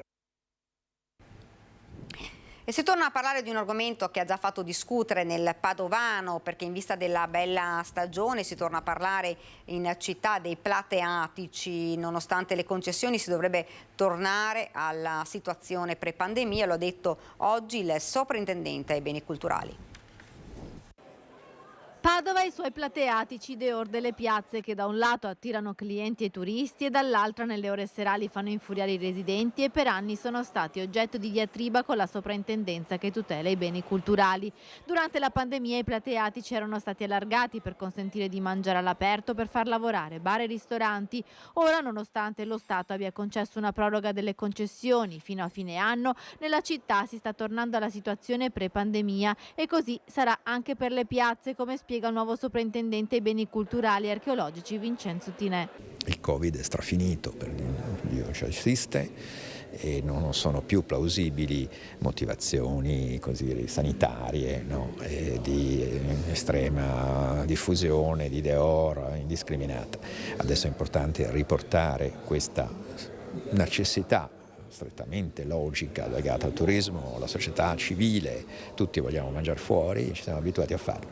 Il problema è farlo con rispetto del contesto urbano, dei cittadini che vivono al centro, per non finire come altre città anche venete completamente in pasto ai turisti. Padova in quest'ultimo anno, complice anche il riconoscimento di patrimonio UNESCO di Urbs Picta, è diventata molto attrattiva per i turisti che scelgono la città del Santo come meta turistica per brevi soggiorni. L'offerta dei locali dunque punta molto sulla fruizione dei plateatici. Padova per fortuna è una città viva, è una città frequentata da cittadini, da studenti, è una città ancora in cui il centro è il cuore, è vivo, pulsante, quindi i dehors devono essere regolamentati. Lo stiamo facendo perché il Comune ha deciso meritoriamente di tornare all'accordo 2020 con la sovrintendenza, quindi ci sono piovute un sacco di richieste di autorizzazioni sulle piazze che avranno finalmente un nuovo ordine. E ci spostiamo ora a Valdobbiadene, nel Trevigiano, altra zona turistica, perché c'è stato un boom di richieste di pratiche edilizie per la ristrutturazione di immobili da destinare a strutture ricettive. Valdobbiadene quindi, come vi ho detto, è sempre più a vocazione turistica. Noi abbiamo avuto a partire dall'autunno scorso molte richieste di pratiche edilizie di ristrutturazione per la ricettività. Siamo passati dalla fine del 2014 in cui avevamo poco più di 300 posti letto, oggi ne abbiamo 850 circa. La previsione per quest'estate è di arrivare a 1000 posti letto. Valdobbiadene aumenta la propria proposta ricettiva per rispondere alla crescente presenza di turisti provenienti soprattutto da Germania, Austria, Gran Bretagna e Stati Uniti. Anche in questi primi weekend di primavera il centro, nel cuore delle colline patrimonio UNESCO, ha registrato il tutto esaurito, ma l'intento è quello di aumentare ulteriormente l'offerta di posti letto e con questi anche i servizi, a partire dal trasporto pubblico, che vede il Comune impegnato insieme all'Associazione UNESCO per migliorare la mobilità tra i comuni dell'area. L'amministrazione di Valdobbiadene è poi intenzionata a facilitare anche gli spostamenti all'interno del proprio territorio. Stiamo ragionando assieme a dei privati per dei trasporti che servono più che altro per evitare quello che abbiamo visto anche in questo fine settimana, delle difficoltà di parcheggi soprattutto sulle zone più rinomate, più belle delle nostre colline, quindi dei trasporti dai parcheggi scambiatori del cimitero della zona industriale verso questi luoghi, quindi delle bus navetta. Per Valdobbiadene si può parlare di prove generali in vista delle Olimpiadi invernali del 2026 con il comune trevigiano che si trova proprio a metà strada tra Cortina e Venezia. Turista sportivo che verrà per le Olimpiadi dovrà essere attratto all'area del valdobbiadenese, quindi con delle proposte, con dei servizi di qualità e con delle proposte integrative rispetto a quelle che verrà a cercare a Cortina e sulle nostre Dolomiti. Ed ora parliamo invece di migranti. La politica ribadisce la linea del governo e la stretta sull'immigrazione irregolare. Il deputato Alberto Stefani, commissario regionale della Lega, la priorità è quella di ridurre gli sbarchi. La priorità di oggi è ridurre gli sbarchi e noi della Lega proponiamo di farlo con lo stesso strumento di sempre, quello dei decreti sicurezza, dei decreti Salvini che ho visto nascere in prima commissione alla Camera dei Deputati, uno strumento che ha garantito al nostro Paese di ridurre di oltre il 90% gli accessi illegali all'interno dei nostri confini nazionali. Se servirà aprire dei centri per i rimpatri, occorrerà farlo tenendo conto dei numeri e con buon senso per velocizzare queste pratiche di rimpatrio che sono fondamentali per garantire più sicurezza al nostro Paese. Sempre sui migranti, il governo punta a togliere la protezione speciale per la concessione dei permessi di soggiorno appunto ai migranti. Sentiamo che cosa ne pensano invece i cittadini. Parlano di togliere la protezione speciale per chi arriva in Italia e chiede il permesso di soggiorno. Lei che cosa ne pensa? È giusto irrigidire i protocolli? Da una parte questa parte umana ci starebbe, però tutte queste persone che vengono e che non hanno un'assistenza adeguata è un po' un problema grosso, dico la verità. È troppa roba. C'è troppa roba lì che non va bene, perché i migranti bisogna dargli una regolamentazione, ma non sulle persone, bisogna fare una regolamentazione a monte con gli stati, con i governi. Quindi quello che stanno facendo in Africa va bene.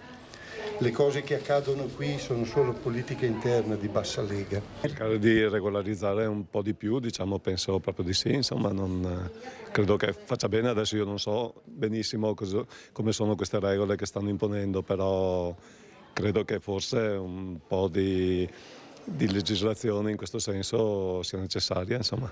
No, sono assolutamente contraria a porre quel tipo di limiti. C'è ben altro da fare sulla faccenda dei migranti. Secondo lei che cosa? Intanto assolutamente trovare un modo con l'Europa di fare qualcosa insieme, di destinarli, perché sembra che il terrore sia l'invasione di questa gente che arriva, ma di certo non è così. Ma l'Europa, secondo lei, non le sembra che ogni tanto faccia orecchie da mercante su questo tema? Purtroppo sì. Io penso proprio di sì, perché dopo 20 anni libero accesso a tutti non si può fare. Ci vuole un regolamento che l'Europa non ci è mai venuta incontro a stabilire certe cose che si può fare. Se ce lo possiamo permettere va bene anche ai migranti, se non ce lo possiamo permettere è inutile che arrivino, ok? Ci sono anche gli italiani che hanno bisogno. Ed ora ci fermiamo un attimo, ci sono le previsioni del tempo, poi le pubblicità, poi torneremo in studio con il nostro spazio, con la CGIL.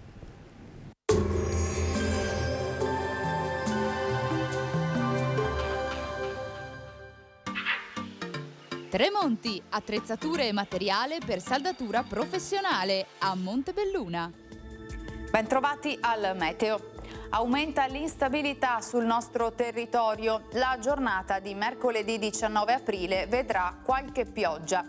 Diamo uno sguardo insieme alla situazione. Sul Veneto avremo un'alternanza di nuvole e rasserenamenti al mattino, poi cielo via via più nuvoloso e non escluse anche alcune fasi di precipitazioni a carattere sparso. Temperature stazionarie, minime tra 6 e 12 gradi, massime invece tra i 17 e i 21 all'incirca. Spostiamoci ora sul Friuli Venezia Giulia. Anche in questo caso spazi soleggiati, inizialmente, in seguito progressivo aumento della nuvolosità con possibili deboli piogge in serata. Temperature minime tra 8 e 11 gradi, massime oscillanti tra i 18 e i 20 gradi.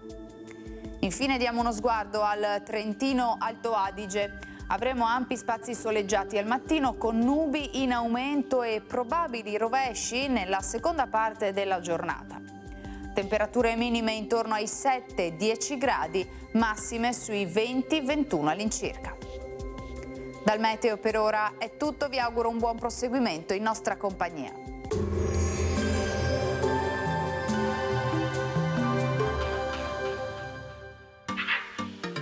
Tremonti, attrezzature e materiale per saldatura professionale a Montebelluna.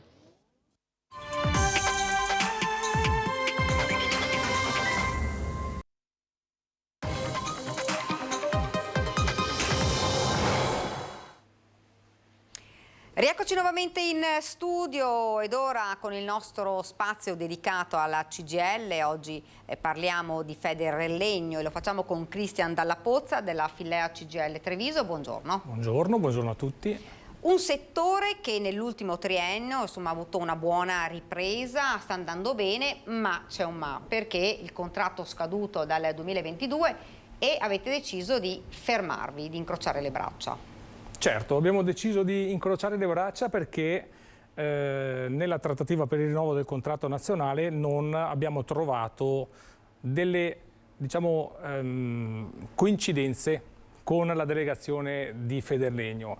Io partirei dando alcuni numeri perché così almeno riusciamo a capire come è andato il settore nell'ultimo triennio, quindi durante la vigenza contrattuale, e perché poi alla fine siamo arrivati a proclamare lo sciopero per il 21 aprile. Allora, i dati di settore sono sia legati al fatturato ma anche legati alla produttività. Il 2022 ha avuto un incremento di oltre il 12% sulla filiera, quindi il fatturato è stato di circa 57 miliardi. Nel comparto dell'arredamento abbiamo avuto un 11,1% in più, nel legno un 14,3% in più di fatturato e nel commercio del legno un 15% in più di fatturato, compreso un 13,3% sull'export. Quindi il 2022 è stato un anno a dir poco buono. Nel 2022 rispetto al 2021 Federlegno nel mese di giugno dichiarava di aver avuto comunque anche in quell'anno lì dei fatturati di oltre il 30% superiori rispetto all'anno precedente. Una produttività lo scorso anno incrementata di oltre il 4% sul 2021, per cui anche il 2021 sul 2020, che c'è stato il lockdown, quindi le chiusure, è stato un anno positivo rispetto a quello precedente. Per questo motivo noi abbiamo fatto delle richieste economiche in piattaforma, ma non solo, perché anche normative secondo noi di qualità, che poi magari spiegheremo anche, e rispetto a queste, in base all'offerta che noi abbiamo fatto in piattaforma di 130 euro di aumento mensile, la risposta di Federlegno è stata l'esatta metà, e quindi in riferimento a questo abbiamo deciso di proclamare lo sciopero. Ecco, che noi adesso facciamo rivedere anche il volantino qui che abbiamo visto un attimo scorrere sugli schermi, e in 7 città ci saranno manifestazioni, uno sciopero di 8 ore, giusto? Sì. Allora, noi abbiamo deciso di articolarlo su base nazionale con più manifestazioni, per un motivo semplice, perché di fronte alla fiera al Salone del Mobile non è possibile fare una manifestazione raggruppando tutto il territorio. C'è un decreto, che è il decreto sicurezza, che comunque va rispettato, e quindi se non hai le autorizzazioni per poter protestare o manifestare, chiaramente non lo puoi fare. Quindi rispetto a questo abbiamo deciso di dislocare in più territori. La manifestazione principale, quella clou, verrà fatta il 21 di fronte al Salone del Mobile e raggrupperà Val d'Aosta, Piemonte e Lombardia. La seconda la facciamo qui a Treviso, Piazza delle Istituzioni, quindi sotto la sede di Confindustria, Assindustria Veneto Centro, per un altro motivo specifico, perché di di 7 persone della delegazione trattante di Federlegno abbiamo 3 rappresentanti che sono della provincia di Treviso. Il primo è il presidente di Federlegno, che è un'azienda qui di Monastier, il dottor Feltrin. Il secondo è un funzionario di Confindustria, quindi sempre qui della provincia di Treviso. E il terzo è il presidente della delegazione trattante, che è il dottor Bellin della Gibus di Padova. Quindi siccome Confindustria di Treviso raggruppa Venezia, Padova e Treviso, 3 le abbiamo qui e quindi abbiamo deciso di fare qui la manifestazione sapendo di avere, diciamo, dei referenti territoriali. Che adesioni vi aspettate? Diciamo che durante le assemblee che da un mese e mezzo a questa parte stiamo facendo in tutti i luoghi di lavoro, i lavoratori danno buoni segnali, perché hanno capito che il valore del lavoro che loro hanno svolto in questi 3 anni non è stato comunque sufficientemente riconosciuto con l'offerta che c'è stata fatta da Federlegno, per cui sembrerebbe che l'adesione e la partecipazione siano anche abbastanza alte. Ecco, fra l'altro io dico anche ai telespettatori che se vogliono fare delle domande relative ovviamente a questo argomento, il numero lo vedete in sovraimpressione, che è lo 0422 1628 332.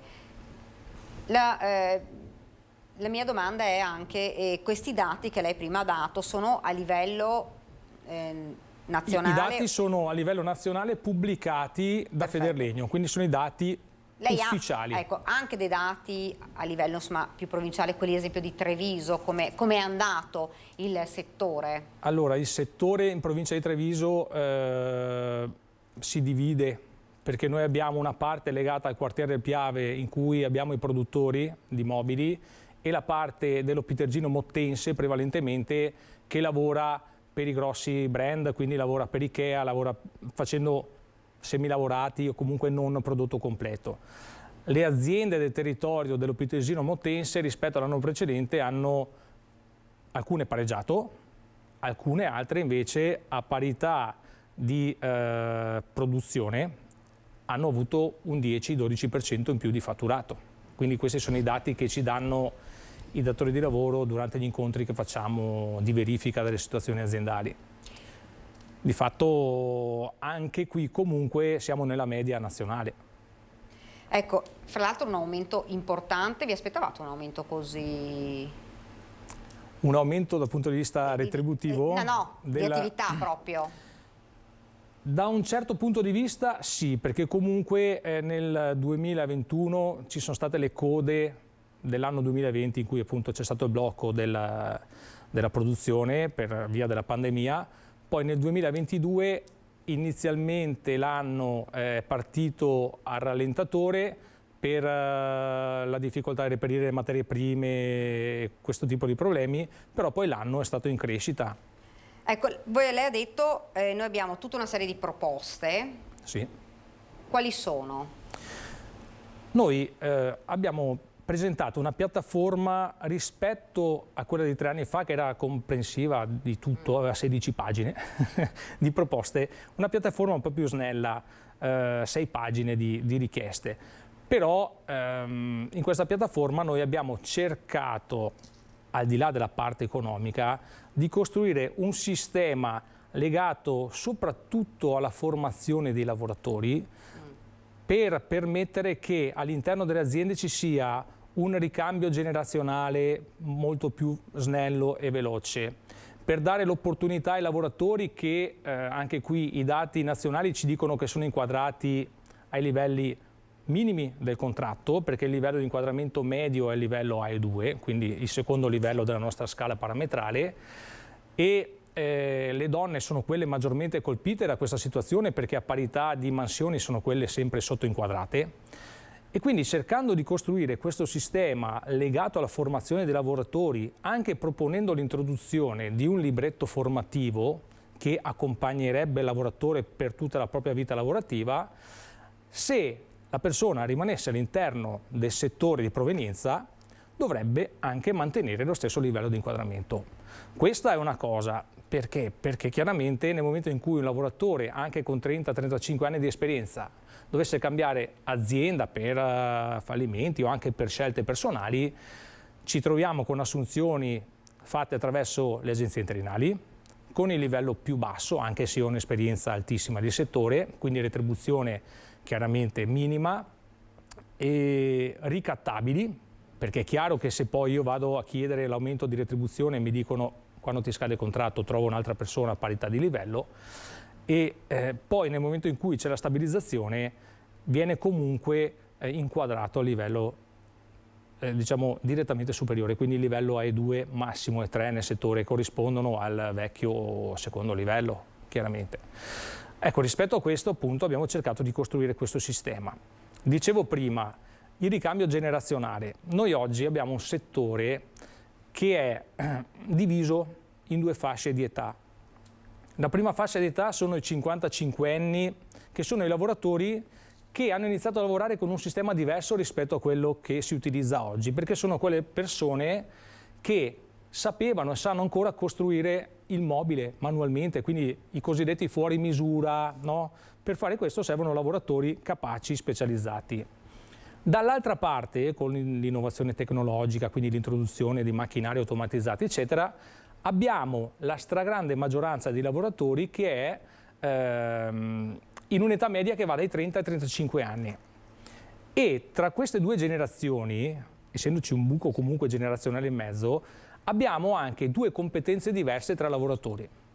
Quindi quello che noi diciamo è: creiamo questo sistema formativo, tra l'altro proponiamo di lavorare 38 ore alla settimana, retribuendone 40, e quelle 2 ore di differenza utilizzarle per fare formazione continua, quindi on job anche per le maestranze. Non è che si dice vogliamo lavorare meno e pagati di più, diciamo vogliamo lavorare meno ma quelle 2 ore le mettiamo a disposizione per l'azienda, perché secondo noi la formazione dei lavoratori diventa un valore aggiunto per il datore di lavoro, perché se io insegno il mestiere alle persone più giovani, queste qui il giorno dopo sono capaci di fare qualcosa in più, e se insegno le nuove tecnologie ai più anziani avrò comunque una combinazione che permette alle aziende di lavorare anche in maniera diversa e più completa.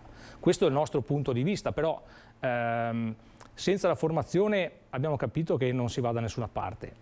Per noi la formazione è un investimento che serve ai lavoratori, perché è chiaro nel momento in cui la persona raggiunge un livello professionale anche attraverso la formazione superiore deve essere inquadrata per quel livello di inquadramento previsto. Dall'altra parte per le aziende che nel momento in cui hanno persone capaci e preparate hanno anche loro un valore aggiunto da poter utilizzare nel loro prodotto. Ecco. I giovani si avvicinano a questo tipo di settore?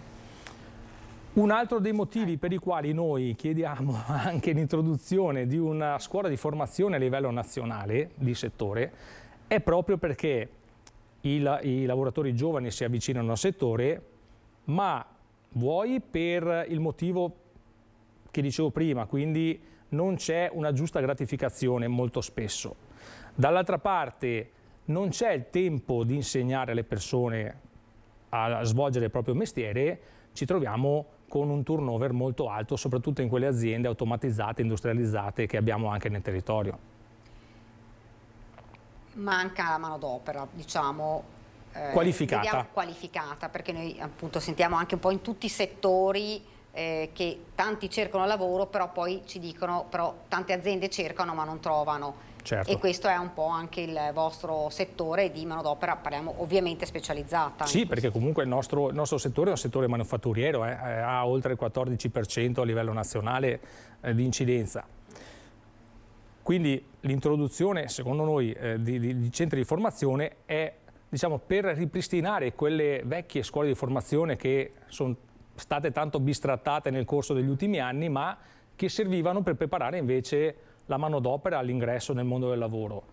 Noi non vorremmo che succeda quello che sta accadendo già in questo momento, che ci sono grossi gruppi, grosse aziende che creano delle accademie interne, quindi si creano il proprio pacchetto di lavoratori formandoli al proprio interno, e le aziende, quelle più piccole, quelle che magari hanno meno possibilità, ma le risorse ci sono, perché ci sono risorse di fondi impresa da poter utilizzare, i canali li potremo utilizzare magari facendo una collaborazione tra il settore edile che noi seguiamo e il settore del legno, magari utilizzando già le strutture che ci sono delle scuole edili. È un'idea che abbiamo buttato lì sul tavolo. Chiaramente vanno discusse, concordate queste cose con i colleghi e i datori di lavoro chiaramente di riferimento, però se riuscissimo a creare un sistema che possa essere vantaggioso per tutti, secondo noi, faccio gioco di parole, è un vantaggio per il settore chiaramente.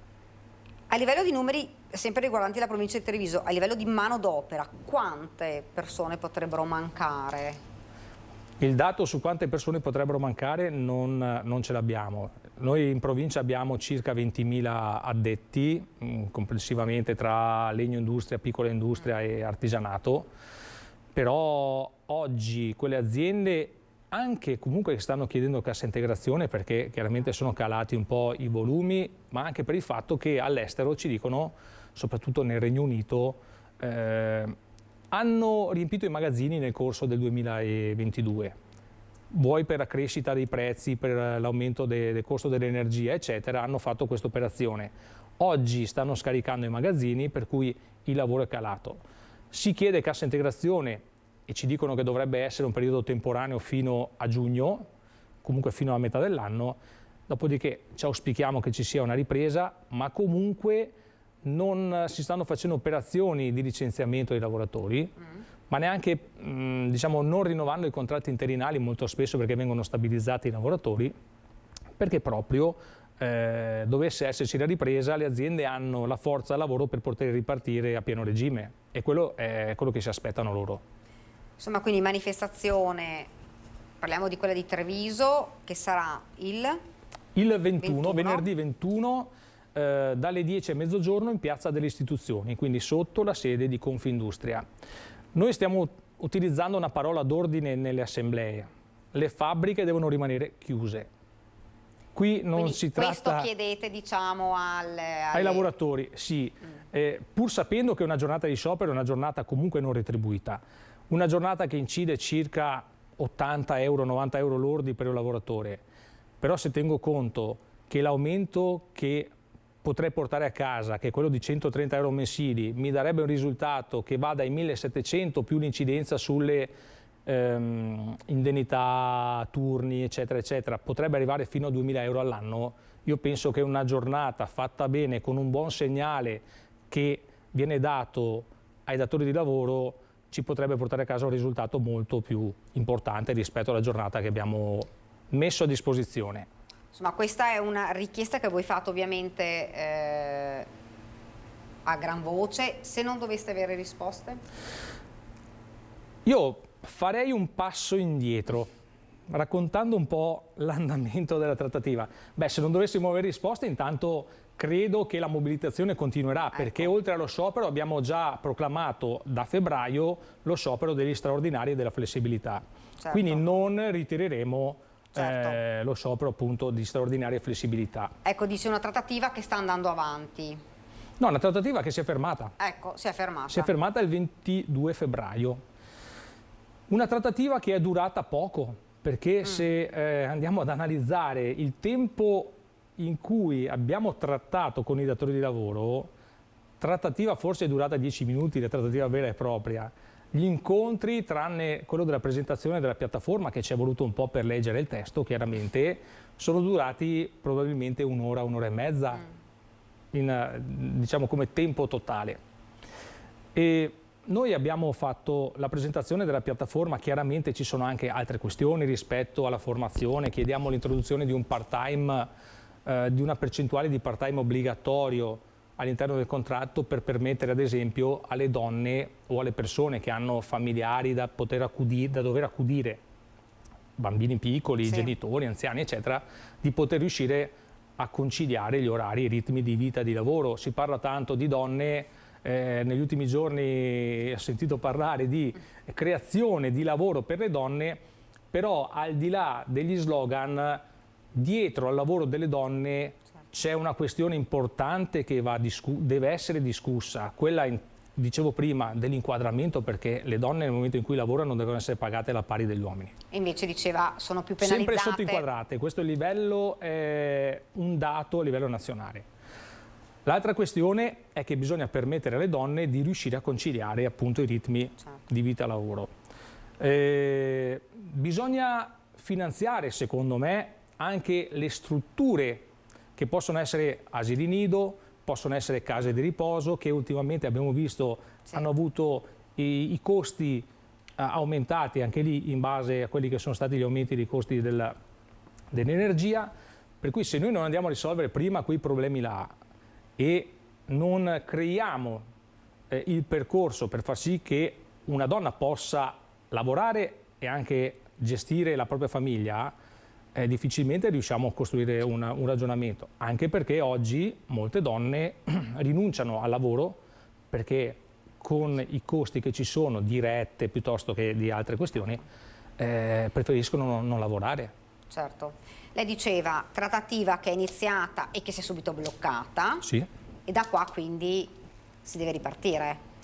Bisogna ripartire da qua. Tra l'altro noi oggi non abbiamo avuto più notizie, anche chiedendo più volte ai referenti appunto di Confindustria, rispetto ai loro rappresentanti a livello nazionale. Anzi, molte volte sono loro che chiamano noi per chiederci se abbiamo notizie, quindi probabilmente c'è anche qualche problema di comunicazione. La trattativa è andata così.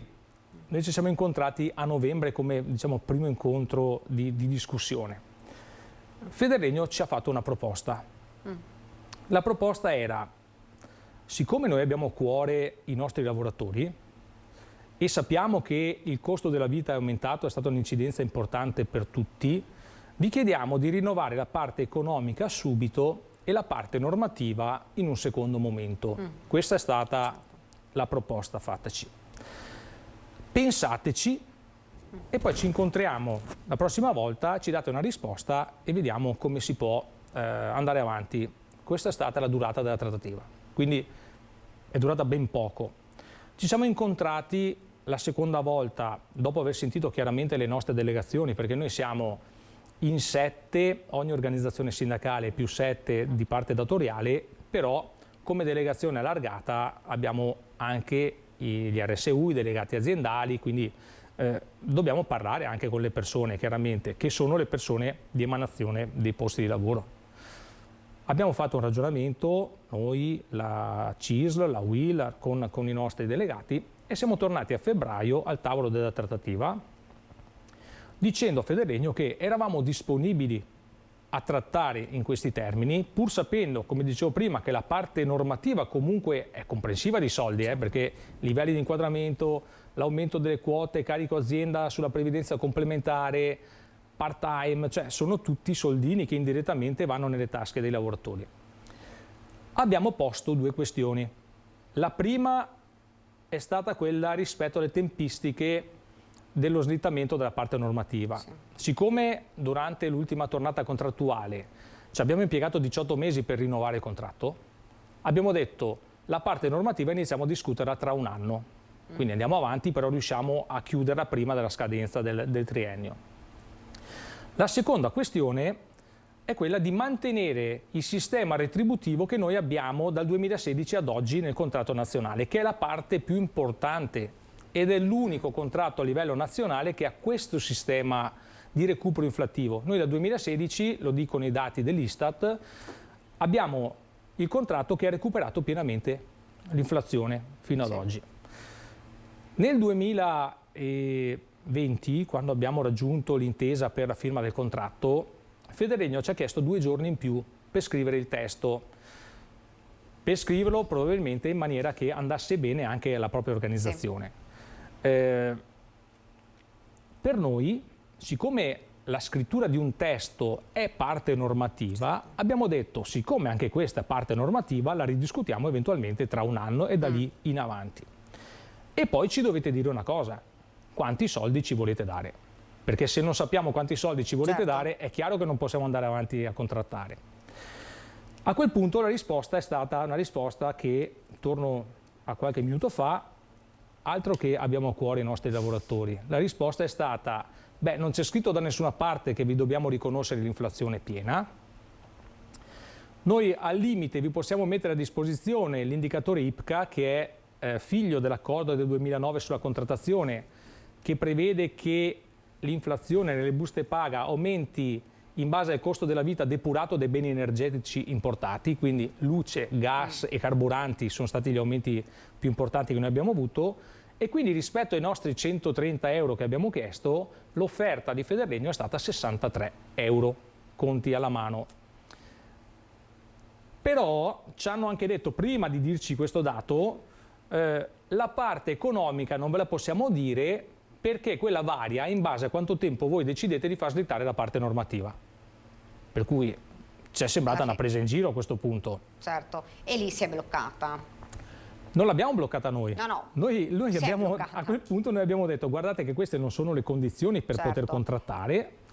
A quel punto il referente della delegazione di Federlegno, l'unico perché gli altri 6 sono rimasti seduti, si è alzato, ci ha detto ci troviamo la prossima volta, discuteremo il contratto in via ordinaria, quindi sia la parte normativa che la parte economica, e poi lo firmeremo quando lo firmeremo. E lì abbiamo proclamato lo sciopero. Ecco, vogliamo ricordare ai telespettatori che cosa accade, cosa può accadere in un settore importante come quello del legno, con persone, l'abbiamo detto, che deve essere specializzato, se non ci dovesse essere insomma un rinnovo. Che cosa può accadere? Perché come diceva lei, sul piatto tante problematiche, da quella del lavoratore che deve essere formato, all'avvicinare i giovani formati, a quello invece di aggiornare anche il personale più anziano. Quindi cosa può accadere in un settore come questo, che è un settore strategico fra l'altro per il nostro territorio, e parlo a livello nazionale, cosa accade se invece tutto si ferma? Beh, se tutto si ferma io credo che i lavoratori siano poco soddisfatti della situazione, perché i lavoratori si aspettano... E non incentiva neanche comunque il giovane ad avvicinarsi ad un settore come questo. Sì, loro si aspettano comunque che ci sia l'adeguamento della retribuzione. Tra l'altro aggiungo che, parlando con i datori di lavoro, perché noi abbiamo fatto un mese e mezzo fa una comunicazione, l'abbiamo inviata a tutte le aziende in cui abbiamo i delegati sindacali, ma anche a quelle in cui comunque facciamo attività sindacale, mettendoli a conoscenza di quella che era l'andamento della trattativa. Il nostro scopo era quello di riuscire a parlare con i datori di lavoro per capire se intanto sapessero come stesse andando, perché 3 anni fa ci siamo accorti che nessuno era informato della discussione. E poi cercando anche magari di far leva sui datori di lavoro, magari per fare un colpo di telefono o una mail, inviare una mail ai propri referenti chiedendo informazioni e magari spronandoli a tornare al tavolo, perché l'obiettivo nostro era questo, cioè noi abbiamo proclamato uno sciopero a 2 mesi di distanza dall'interruzione della trattativa, quindi la tempistica è stata una tempistica comunque abbastanza lunga. Non è consuetudine dare tempi così lunghi, però era anche l'occasione della vetrina internazionale del Salone del Mobile. Certo. E secondo me dall'altra parte, visto il danno che magari gli puoi creare o la pubblicità negativa che gli puoi creare, magari rientrare al tavolo e dire sediamoci, proviamo a discutere, che secondo me sarebbe la soluzione migliore, perché nel territorio voi vedete che non facciamo scioperi ogni 2 mesi, perché siamo abituati nelle aziende a sederci al tavolo, confrontarci, scontrarci, litigare, però tornare in discussione e cercare di portare a casa i risultati per tutti, per i lavoratori e anche per le aziende. Anche perché vogliamo ricordare che il Salone del Mobile è una vetrina importantissima per questo settore. Certo, il Salone del Mobile diciamo che è il fiore all'occhiello del nostro settore, no? Ci sono clienti internazionali, ci sono le proposte dei nuovi prodotti made in Italy, di cui noi ne andiamo tanto fieri. Però dobbiamo anche tener conto che dietro al prodotto Made in Italy ci sono i lavoratori Made in Italy che sono in grado di produrre quei mobili, quei salotti, quelle cucine che loro vanno a vendere e a presentare ai loro clienti. È per questo che il segnale lo abbiamo dato lì, abbiamo deciso di darlo lì. Il primo? Il primo segnale, sì, lo daremo lì e poi vedremo il proseguo della trattativa per capire appunto se servirà a fare nuove iniziative. Ecco, quindi il primo appuntamento, la prima manifestazione sarà proprio lì di fronte, giusto? Sì. Vi aspettate però che insomma a quel punto qualcosa si smuova? Noi ce lo auguriamo, Diciamo che ieri, visto che c'era anche la stampa, perché ha partecipato la Premier Meloni, noi eravamo già lì davanti ieri mattina con un presidio permanente, quindi da ieri fino al 21 saremo in presidio permanente facendo volantinaggi davanti al Salone del Mobile. Pensavamo che magari un passaggio piccolo, ma anche sulla stampa o comunque attraverso i media, passasse. Non ce ne siamo accorti, diciamo, guardando i telegiornali ieri, probabilmente perché dà fastidio, perché altrimenti se fosse una cosa leggera magari sarebbe anche stata presa in considerazione. Dicevo, stiamo facendo dei volantinaggi permanenti, quindi da ieri mattina ci sono i colleghi della Lombardia che presidiano il Salone del Mobile. Finita la trasmissione partirò anch'io a dare una mano ai colleghi e andrò a Milano. Questa sera, siccome non c'è solamente il Salone del Mobile, ma c'è anche la vetrina, quella più prestigiosa, che è il fuorisalone, la chiamano così, dove fanno eventi, spettacoli, eccetera, saremo anche lì davanti a fare un volantinaggio per sensibilizzare appunto i clienti e gli addetti ai lavori rispetto al contratto nazionale. In quanti partite da Treviso per... Parto solo io, perché gli altri sono in territorio a preparare lo sciopero per venerdì. Chiaramente stiamo facendo volantinaggi a tappeto nelle zone industriali, stiamo facendo attività perché dobbiamo diciamo, dare maggior risalto all'iniziativa. Ecco, e partendo invece poi dalla manifestazione a Treviso, come si articolerà? La manifestazione si articolerà facendo una manifestazione, non ci sarà un corteo, ma chiaramente essendo Piazza delle Istituzioni un luogo chiuso, faremo questa manifestazione che inizierà alle 10 fino a mezzogiorno. Ci saranno 3 componenti delle segreterie nazionali di FILCA, CISL, Filea CGL, FNEAL, UIL, e quindi anche qua chiaramente abbiamo calato i pezzi da 90 del settore, perché chiaramente dobbiamo dare un messaggio forte alle controparti.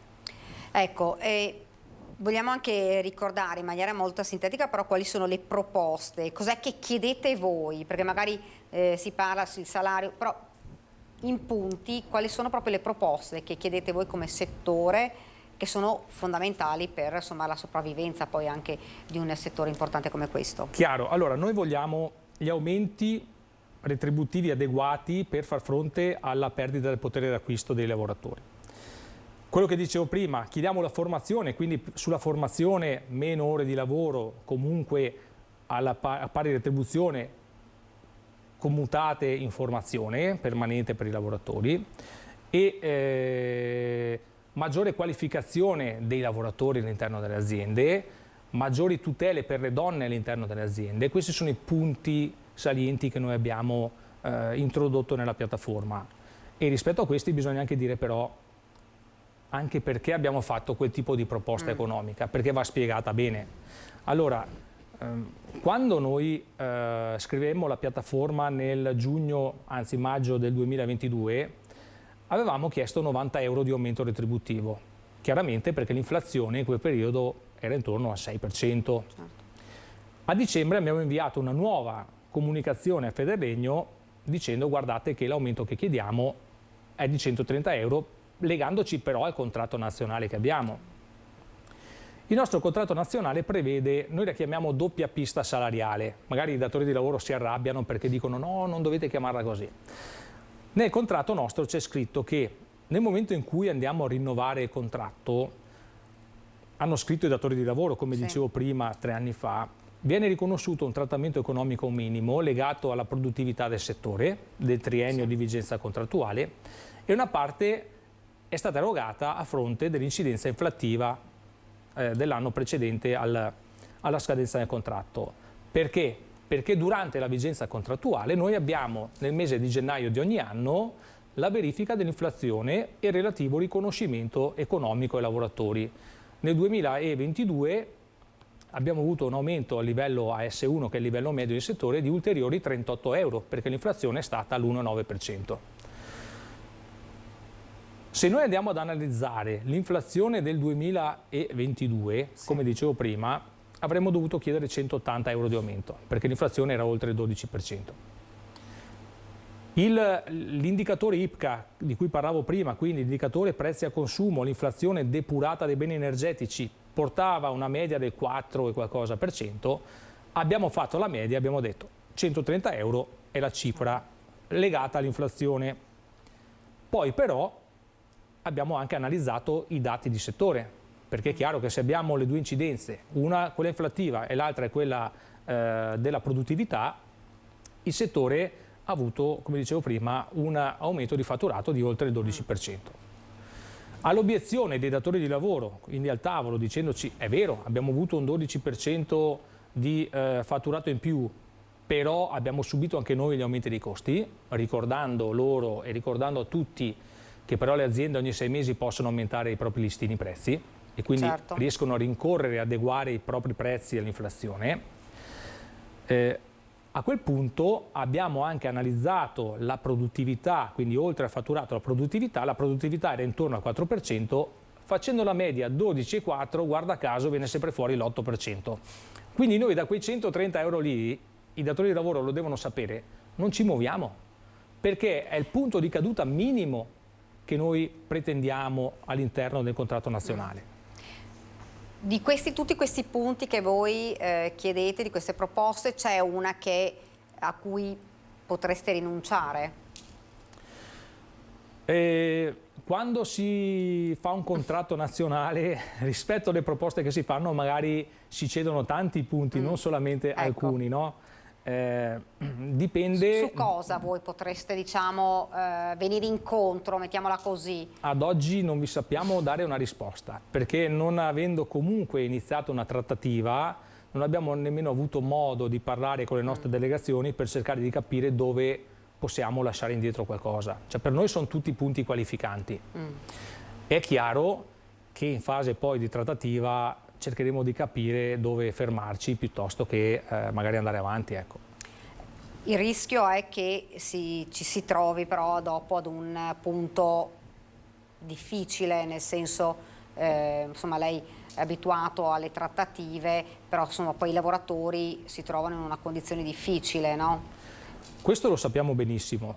Questo lo sappiamo benissimo e ce ne siamo resi conto anche 3 anni fa, nella precedente tornata contrattuale, che però alla proclamazione del secondo sciopero, anzi la seconda volta avevamo proclamato già 2 giornate di sciopero, più il blocco degli straordinari, si è sbloccata la trattativa e siamo riusciti ad arrivare alla firma in poco tempo. Quindi probabilmente è anche una consuetudine della delegazione di Federlegno di portarci a questo punto. Io penso che non siano neanche più i tempi però di arrivare a questi punti qua, nel senso che non perché non vogliamo scioperare, se serve si fa, anzi ci mancherebbe altro, ma io penso che bisognerebbe rimanere seduti al tavolo, come dicevo prima, e scontrarsi, confrontarsi, litigare, stare anche 3 giorni in trattativa, ma una volta finita la discussione si viene fuori con un accordo in mano. Non discutere di niente vuol dire anche sottrarsi alle proprie responsabilità e noi invece le nostre responsabilità ce le vogliamo prendere anche tutte. Certo. Ci fermiamo qualche istante di pubblicità e torniamo subito in studio.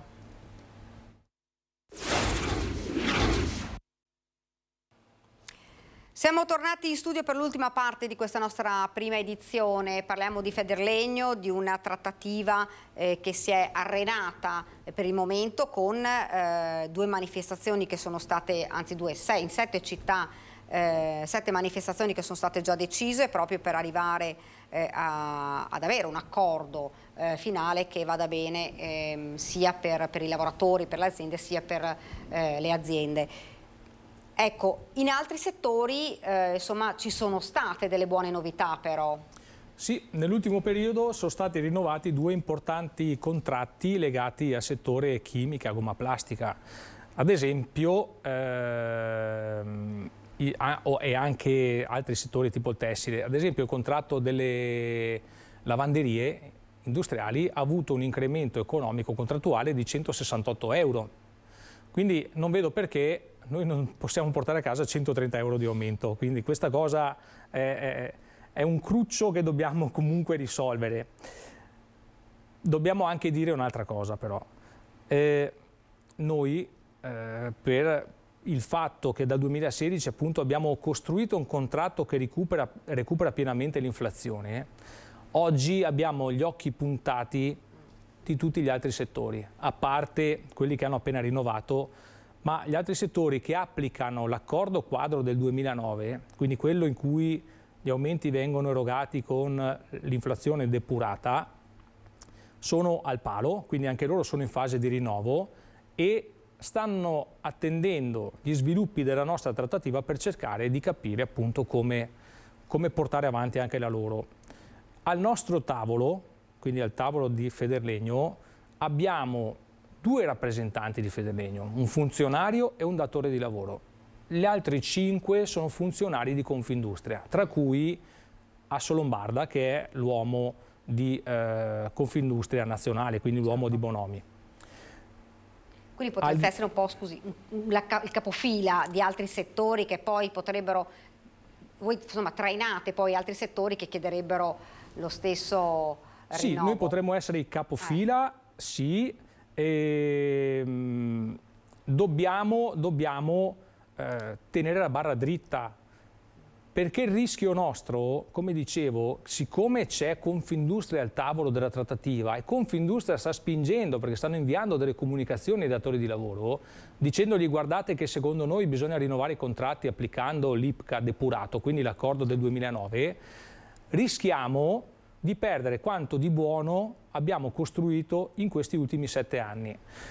Il nostro contratto molto probabilmente è andato bene ai lavoratori, perché siamo quello che ha portato a casa in proporzione, legandoci all'inflazione, più degli altri, ma anche ai datori di lavoro, perché i datori di lavoro, secondo noi, al proprio interno hanno avuto dei lavoratori contenti per aver portato a casa dei buoni risultati economici per la loro contrattazione. Il rischio di perdere il nostro fiore all'occhiello è alto, e appunto non dobbiamo permettere di toglierci, secondo me è uno dei pochi punti qualificanti che abbiamo nel contratto nazionale del legno, anche perché diciamo che se noi abbiamo un diritto, non è che lo dobbiamo perdere perché gli altri non ce l'hanno, dobbiamo far sì di mantenerlo perché anche gli altri abbiano qualcosa in più rispetto a quello che hanno oggi. Cioè questo penso sia dal punto di vista sociale una cosa che dovrebbero fare tutti, cioè non togliere a chi ha perché gli altri non ce l'hanno, bisogna estendere i diritti anche agli altri. Quindi dobbiamo far risultare bene questa iniziativa qua, per noi e anche per gli altri. Ecco, l'importante è che ci sia insomma un'adesione massiccia, perché solo così si può far sentire la propria voce. Certo, sì, l'adesione massiccia deve servire per dare il segnale forte. Esatto. Chiaramente abbiamo poi avuto un problema. La butto lì come battuta, non siamo riusciti a trovare pullman perché con le gite di 25 aprile e scolastiche non siamo riusciti a organizzare i pullman, però comunque ci muoveremo con le macchine e raggiungeremo comunque Piazza delle Istituzioni con le macchine insieme ai lavoratori. Ecco, e questa sarà la prima, le prime manifestazioni, poi si vedrà cosa accadrà. Lei mi ha dato questo qua prima che dice l'industria del mobile vince ancora in Europa. Sì.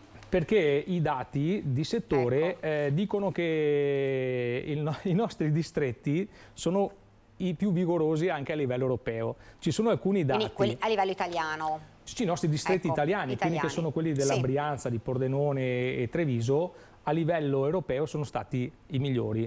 Alcuni dati li leggo perché comunque la più vigorosa performance è stata quella della Brianza, che ha fatto segnare vendite per 2,9 miliardi di euro.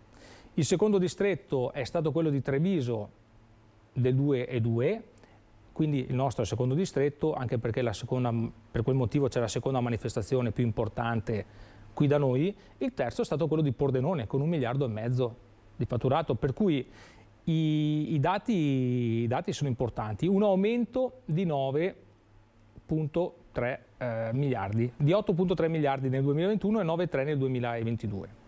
Questi sono i dati di settore. Sono dati importanti questi qua, perché importantissimi. Sono un segnale che dovrebbe arrivare anche... Questo qui è un segnale che deve arrivare a tutti gli addetti ai lavori. Esatto. Clienti compresi, ma anche internazionali. Quando prima parlavo di formazione all'interno della piattaforma, così mi sposto un po' in qua e là, però anche per spiegare un po' le motivazioni e i perché abbiamo scritto i testi in questa maniera, ci stanno insegnando i datori di lavoro, non noi, che c'è Industria 4.0, che ci sono le certificazioni sulla qualità, che ci sono certificazioni sulla rigenerazione e risparmio energetico, sull'economia circolare. Io non ho sentito un lavoratore, ma la domanda la facevo in maniera provocatoria, sapendo la situazione, che mi abbia detto che ha fatto un'ora di formazione, ad esempio, sul riciclo dei materiali che utilizzano all'interno delle aziende.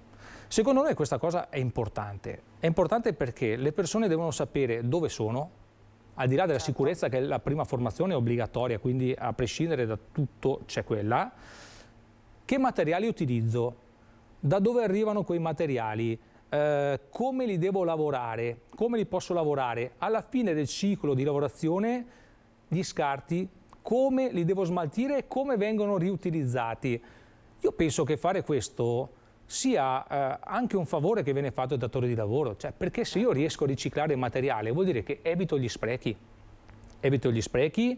vado a rispettare quelle che sono le direttive e le normative legate all'ambiente, ad esempio, quindi cerco di costruire un sistema, però creando anche consapevolezza e cultura tra i lavoratori di quello che dovrebbe essere il settore, quindi all'interno dei luoghi di lavoro. E il perché i datori di lavoro, quindi la delegazione che rappresenta i datori di lavoro, non voglia discutere su questi punti, dicendo che, tra l'altro, sono irricevibili, secondo noi le cose sono due: o sono miopi e non ci credo, e la dico forte adesso, oppure sono in malafede, perché non ci vogliono riconoscere queste cose, perché sanno che vanno ad aumentare i costi senza riconoscere quella che è la professionalità dei lavoratori. Mi assumo le responsabilità di quello che dico senza nessun tipo di problema. Mentre per noi i lavoratori devono essere preparati e qualificati per il settore. Ecco, io tornerei anche alla domanda che avevo fatto prima di spiegare esattamente tutta questa questione. Ci sono queste manifestazioni, i lavoratori chiedono determinate cose che spettano perché c'è un contratto che è fermo dal 2022. Qualora però non ci fosse una ricezione di queste proposte e non si arrivasse ad un accordo, che cosa farete? Continuerete con gli scioperi? Quanto il settore potrebbe poi risentire di questo? Allora, noi andremo avanti con le iniziative, che poi siano scioperi, siano altre iniziative, poi lo vedremo nel corso del tempo. Però dobbiamo dare il segnale che non ci fermiamo qui, è logico, perché i lavoratori, lo ripeto per l'ennesima volta, hanno il diritto sacrosanto di avere il riconoscimento dell'adeguamento delle loro retribuzioni. Questo è il loro diritto sacrosanto. Aggiungo una cosa, perché anche qua non è che quando le cose ti piacciono le applichi a livello contrattuale, quando non ti piacciono non le applichi più. Volendo anche applicare quel famoso accordo quadro del 2009, in quell'accordo c'è scritto che, pur riconoscendo l'inflazione depurata, ma alla scadenza del contratto nazionale di lavoro, tu devi automaticamente rinnovare la parte economica. E non stanno facendo neanche questo, per cui ci devono spiegare che cosa vogliono fare. E noi siamo pronti ad ascoltare, però se le risposte non ci piacciono, chiaramente non ci fermeremo qua. Lei diceva anche altre iniziative, non solo quello dello sciopero, perché poi immagino che la cosa principale è salvaguardare poi questo settore, questa attività e i lavoratori. Certo, potrebbe anche essere andare a fare presidi di fronte ai punti di riferimento, come state facendo già nel salone. Certo, ma al Salone del Mobile, perché oggi è la vetrina internazionale, però poi noi abbiamo aziende che sono aziende leader nel territorio, parlando di Treviso a livello nazionale, abbiamo le più grosse aziende in termini numerici, non come gruppi, come aziende vere e proprie. Abbiamo ad esempio la Friuli Intagli che ha su 2000 lavoratori oltre 1300 in provincia di Treviso. Abbiamo una Media Profili sempre legatoci al legno che ha più di 1000 dipendenti, anche lì ce ne sono altre grosse aziende, quindi anche qui vicine, per cui diciamo che punti di riferimento ce ne sono. E così come abbiamo deciso di fare le manifestazioni qua a Treviso, negli altri territori anche lì c'è un motivo per cui abbiamo deciso di scegliere quelle piazze. Ecco, noi abbiamo parlato di Treviso e di Milano, le Sì. altre piazze quali sono? Allora, una viene fatta a Pesaro, dove c'è il distretto dei cucinieri, chiaramente. Un'altra viene fatta a Matera, in cui c'è il distretto dell'imbottito, per cui la Natuzzi oggi ha un'avvertenza aperta anche con il Ministero, per cui lì è una, diciamo, un'avvertenza che ha un risalto anche a livello nazionale. Un'altra manifestazione verrà fatta in Emilia-Romagna e poi verrà fatto un presidio sotto 2 aziende importanti in Liguria, perché hanno deciso di fare questo tipo di iniziativa. Quindi stiamo cercando di dare un segnale proprio ai punti di riferimento del settore. E tutte nella stessa giornata? Tutti il 21 di aprile. Quindi il 21 di aprile, ecco, giusto per ricordare a tutti, il 21 di aprile 7 manifestazioni, abbiamo detto quali, sì. E a Milano invece... La manifestazione principale, diciamo, perché è quella che viene fatta di fronte al Salone del Mobile, comprensiva di Piemonte, Lombardia e Val d'Aosta. Mentre nel Veneto, a Treviso... Noi siamo Triveneto, siamo Veneto, Friuli e Trentino Alto Adige. Quindi l'appuntamento è per il Trentino, il Friuli e il Veneto a Treviso. Alle ore 10 il 21 aprile in Piazza delle Istituzioni, sotto la sede di Assindustria Veneto Centro. Ci saranno interventi, si spiegheranno quali sono gli accordi e si spiegheranno le proposte e si spera insomma che ci sia dall'altra parte una... Allora, come dicevo prima, noi abbiamo 3 referenti del settore ad Assindustria Veneto Centro, quindi lo faremo in fianco alla porta d'entrata del... Chiedete un incontro? Ma potrebbero anche chiederci di incontrarli, noi ce l'auguriamo. In caso arrivare anche a Roma e chiedere insomma... Allora, a Roma... nel momento in cui si parla di contratto nazionale, il contratto nazionale è un accordo privatistico. Sì. Quindi prima di arrivare, diciamo, a discutere di un contratto nazionale a livello ministeriale o a livello parlamentare, si fa la discussione comunque di E quella che settore. state facendo. Certo. A Roma abbiamo chiesto, per esempio, non come settore ma come organizzazioni sindacali, di introdurre il salario minimo. Perché? Perché ci sono, oltre a contratti strutturati come questo, molti contratti capestro in cui le paghe dei lavoratori viaggiano tra i 5 e i 6 euro lordi. Per cui lì deve intervenire, secondo noi, il legislatore. Quindi la parte, diciamo, normativa per garantire diciamo, il salario minimo, Certo. quello che è il minimo di sostentamento per i lavoratori deve farlo chi legifera, mentre la parte contrattuale, che è quella che va dalla paga base alle normative e alle regole contrattuali, spetta, diciamo, alle rappresentanze di lavoratori e datori di lavoro. Siamo arrivati al termine, quindi ricapitolando, insomma, Federlegno che chiede, insomma, un rinnovo di un contratto, ma non solo, ci sono sul piatto proposte importanti che vanno anche della salvezza anche di questo settore, perché insomma la formazione del personale certo non è da sottovalutare, non solo un problema di salario, e l'appuntamento in 7 città, 7 territori, il 21. Venerdì 21 aprile. Tutti quanti alle 10? No, ognuno... Tutti la mattina, quindi l'importante è che alle 10, almeno qui a Treviso, siamo in Piazza delle Istituzioni. Perfetto, poi noi sapremo da loro, insomma, com'è andata poi questa manifestazione. Io ringrazio davvero Cristian Della Pozza per essere stato con noi. Speriamo, insomma, che si trovi alla fine questo accordo importante per questo settore che, lo ricordiamo, è un settore davvero strategico, non solo per l'Italia ma anche per l'estero. Grazie a voi, vi invitiamo a riprenderci eventualmente in piazza e diffondere l'informazione. Grazie davvero. Grazie, buona giornata. Grazie anche ai registi che ci hanno seguito finora, Francesca Pezzo e Tony Esposito, che ci hanno seguito fin qua passo dopo passo. Grazie, l'appuntamento ovviamente è per domani, sempre per la prima edizione. Grazie, arrivederci.